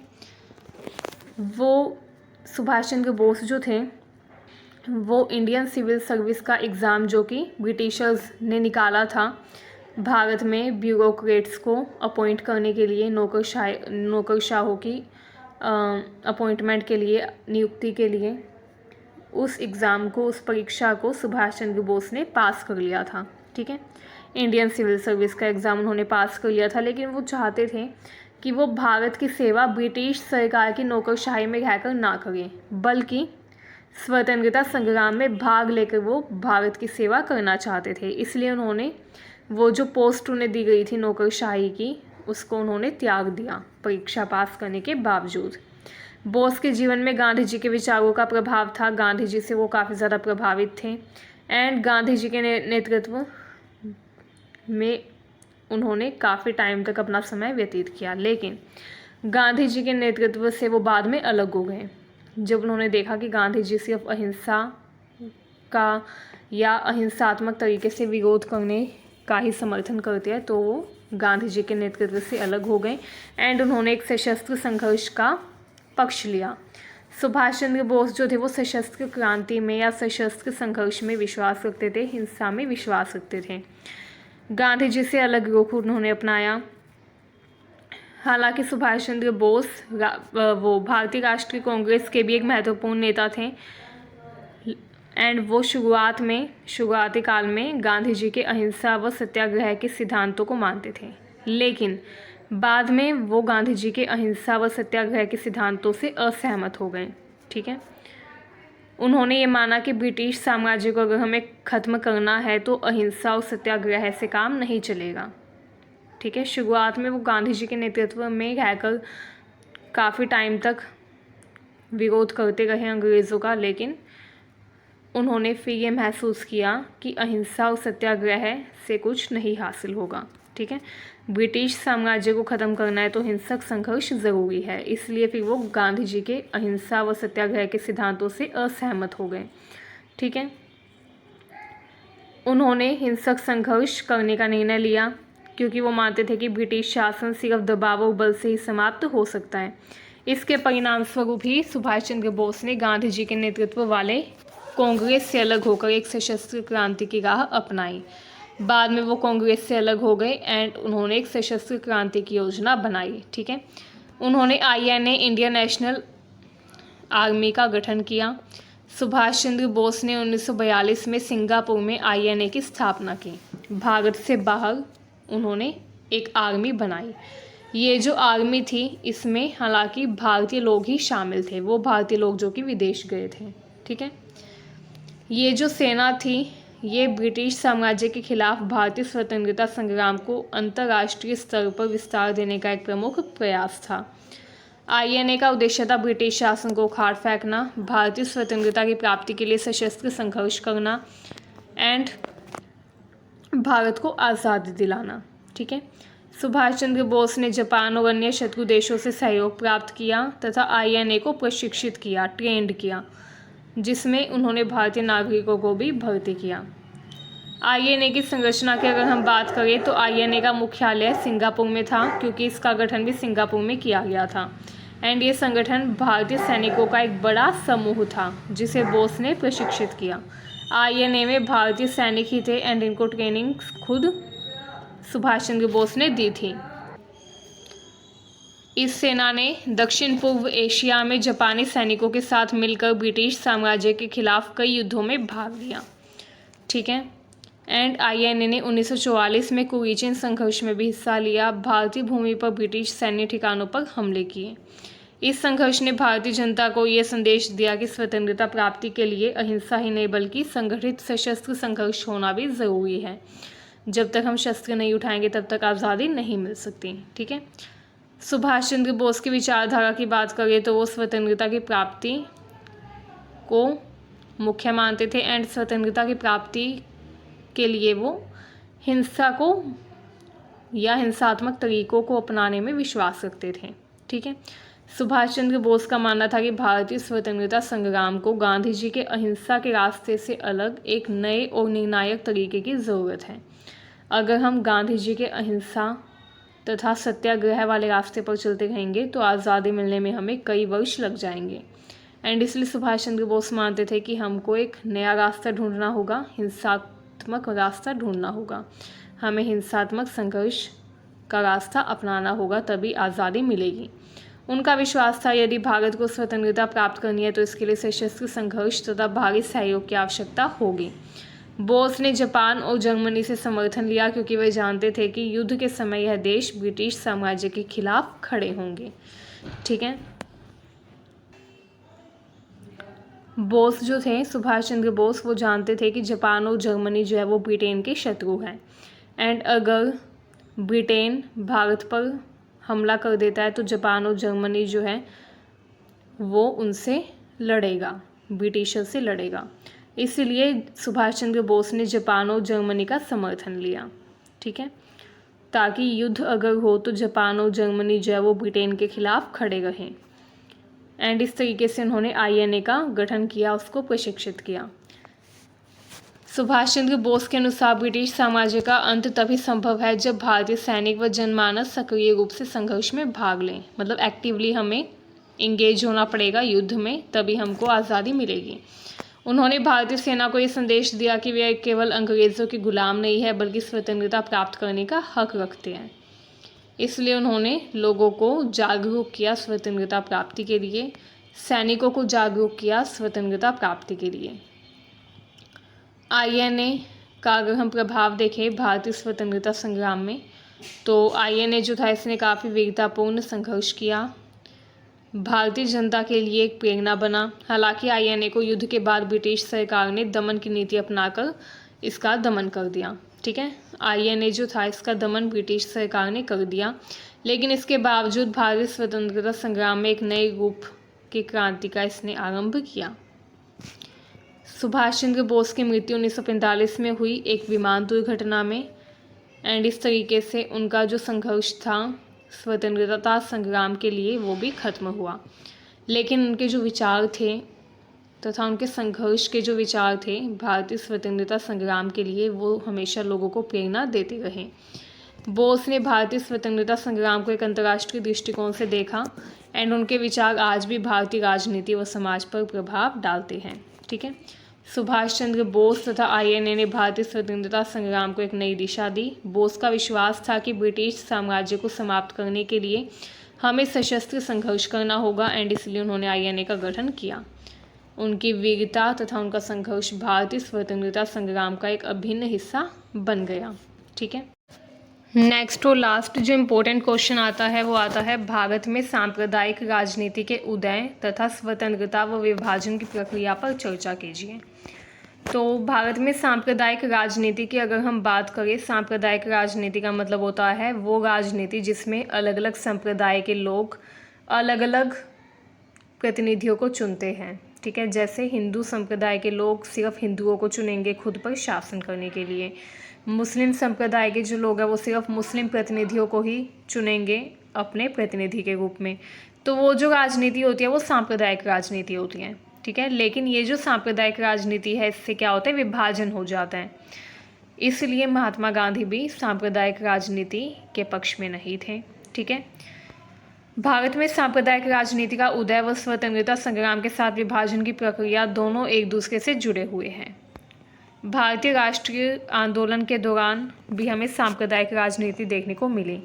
भारतीय राष्ट्रीय कांग्रेस जो कि हिंदुओं से जुड़ी हुई थी, मुस्लिम लीग जो कि मुसलमानों से जुड़ी हुई थी। भारतीय राष्ट्रीय कांग्रेस में हिंदू प्रतिनिधि थे एंड जो मुस्लिम लीग थी उसमें मुस्लिम प्रतिनिधि थे। तो कहीं ना कहीं भारत में सांप्रदायिक राजनीति आ गई थी, इसीलिए भारत का विभाजन हुआ 1947 में। आइए अब देखते हैं सांप्रदायिक राजनीति का उदय। तो भारत में जो सांप्रदायिक राजनीति थी, इसके उदय के पीछे कहीं ना कहीं ब्रिटिश साम्राज्य का हाथ रहा। ब्रिटिश साम्राज्य ने भारत में अलग अलग समुदायों को आपस में विभाजित करने के लिए फूट डालो राज करो की नीति अपनाई। ठीक है, ब्रिटिशर्स की पॉलिसी थी डिवाइड एंड रूल। मतलब पहले भारत के लोगों को, जो भारत में अलग अलग संप्रदाय, अलग अलग समुदाय के लोग रहते हैं, अलग अलग धर्म जाति के लोग रहते हैं, पहले उनको बांट दें, हम उनको विभाजित कर दें, डिवाइड कर दें एंड देन फिर उनके ऊपर शासन करें। तो उन्होंने फूट डालो राज करो की नीति अपनाई। उन्होंने हिंदू मुस्लिम समुदायों के बीच में दरार पैदा करने की कोशिश की, जिससे दोनों समुदायों के बीच में अविश्वास तथा संघर्ष की भावना बढ़ गई। ठीक है, ये जो ब्रिटिशर्स की पॉलिसी थी डिवाइड एंड रूल की, इसका सबसे प्रोमिनेंट, सबसे प्रमुख एग्जाम्पल उस टाइम पर माना जाता है बंगाल का विभाजन, जो कि अंग्रेज़ों ने किया 1905 में। 1905 में उन्होंने बंगाल को विभाजित कर दिया, ये बोलकर कि इससे जो एडमिनिस्ट्रेशन है, प्रशासन है, वो अच्छे से चलाया जा सकेगा। ये बोलकर उन्होंने बंगाल का विभाजन कर दिया 1905 में। बंगाल को दो भागों में बांट दिया, पूर्वी बंगाल, पश्चिमी बंगाल। ठीक है, पूर्वी बंगाल जो था ईस्ट बंगाल, वहाँ पर मुस्लिम ज़्यादा थे एंड पश्चिमी बंगाल में हिंदू लोग थे। ठीक है, तो इस तरीके से उन्होंने विभाजन कर दिया बंगाल का। इससे सांप्रदायिक राजनीति की शुरुआत हुई। ठीक है, इसने सांप्रदायिक राजनीति के लिए रास्ता खोल दिया। हालांकि बंगाल विभाजन बाद में रद्द कर दिया, क्योंकि लोगों ने इसका विरोध किया कि बंगाल का विभाजन नहीं होना चाहिए। लोगों ने जब इसका विरोध किया तो इस प्रस्ताव को वापस ले लिया गया। ठीक है, लेकिन कहीं ना कहीं इसने सांप्रदायिक राजनीति का रास्ता खोल दिया। मुस्लिम लीग का गठन हुआ 1906 में। शुरुआत में मुस्लिम लीग का गठन ये कहकर किया गया था कि ये मुस्लिम समुदाय के हितों का प्रतिनिधित्व करेगा, मुस्लिम समुदाय के लोगों की शिकायतों को सुनेगा, उनके हितों के लिए कार्य करेगा एंड भारत में स्वतंत्रता संग्राम में हिस्सा लेगा। ये कहकर मुस्लिम लीग का गठन किया गया था। लेकिन धीरे धीरे 20वीं शताब्दी में ये जो मुस्लिम लीग थी, ये सांप्रदायिक राजनीति में लिप्त हो गई। ठीक है, मुस्लिम लीग ने मुस्लिम समुदाय के लिए अलग राज्य, अलग देश की मांग करना शुरू कर दिया।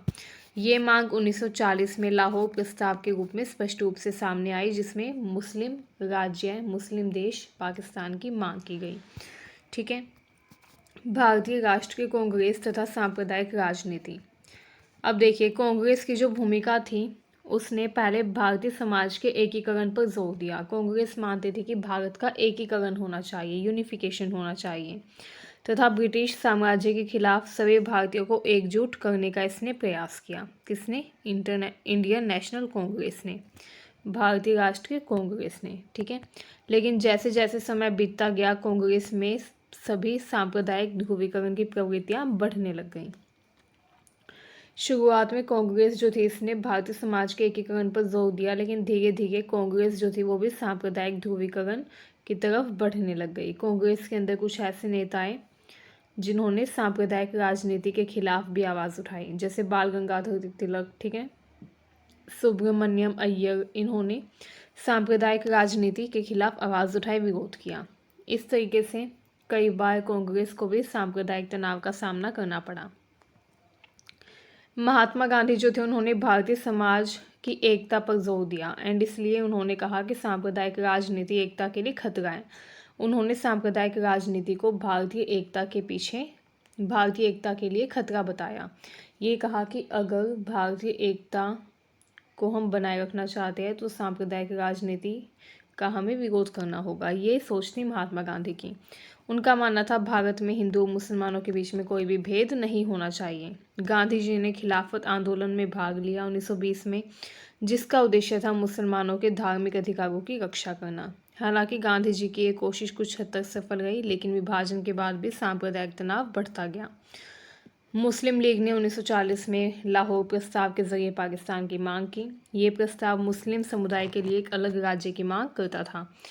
इन्होंने मांग की कि एक ऐसा राज्य हो जो सिर्फ मुसलमानों के लिए हो, जहाँ पर हिंदू ना हो। ठीक है, क्योंकि मुस्लिम लीग का कहना था कि हिंदुओं और मुसलमानों के बीच में सांस्कृतिक व धार्मिक अंतर काफ़ी गहरे हैं।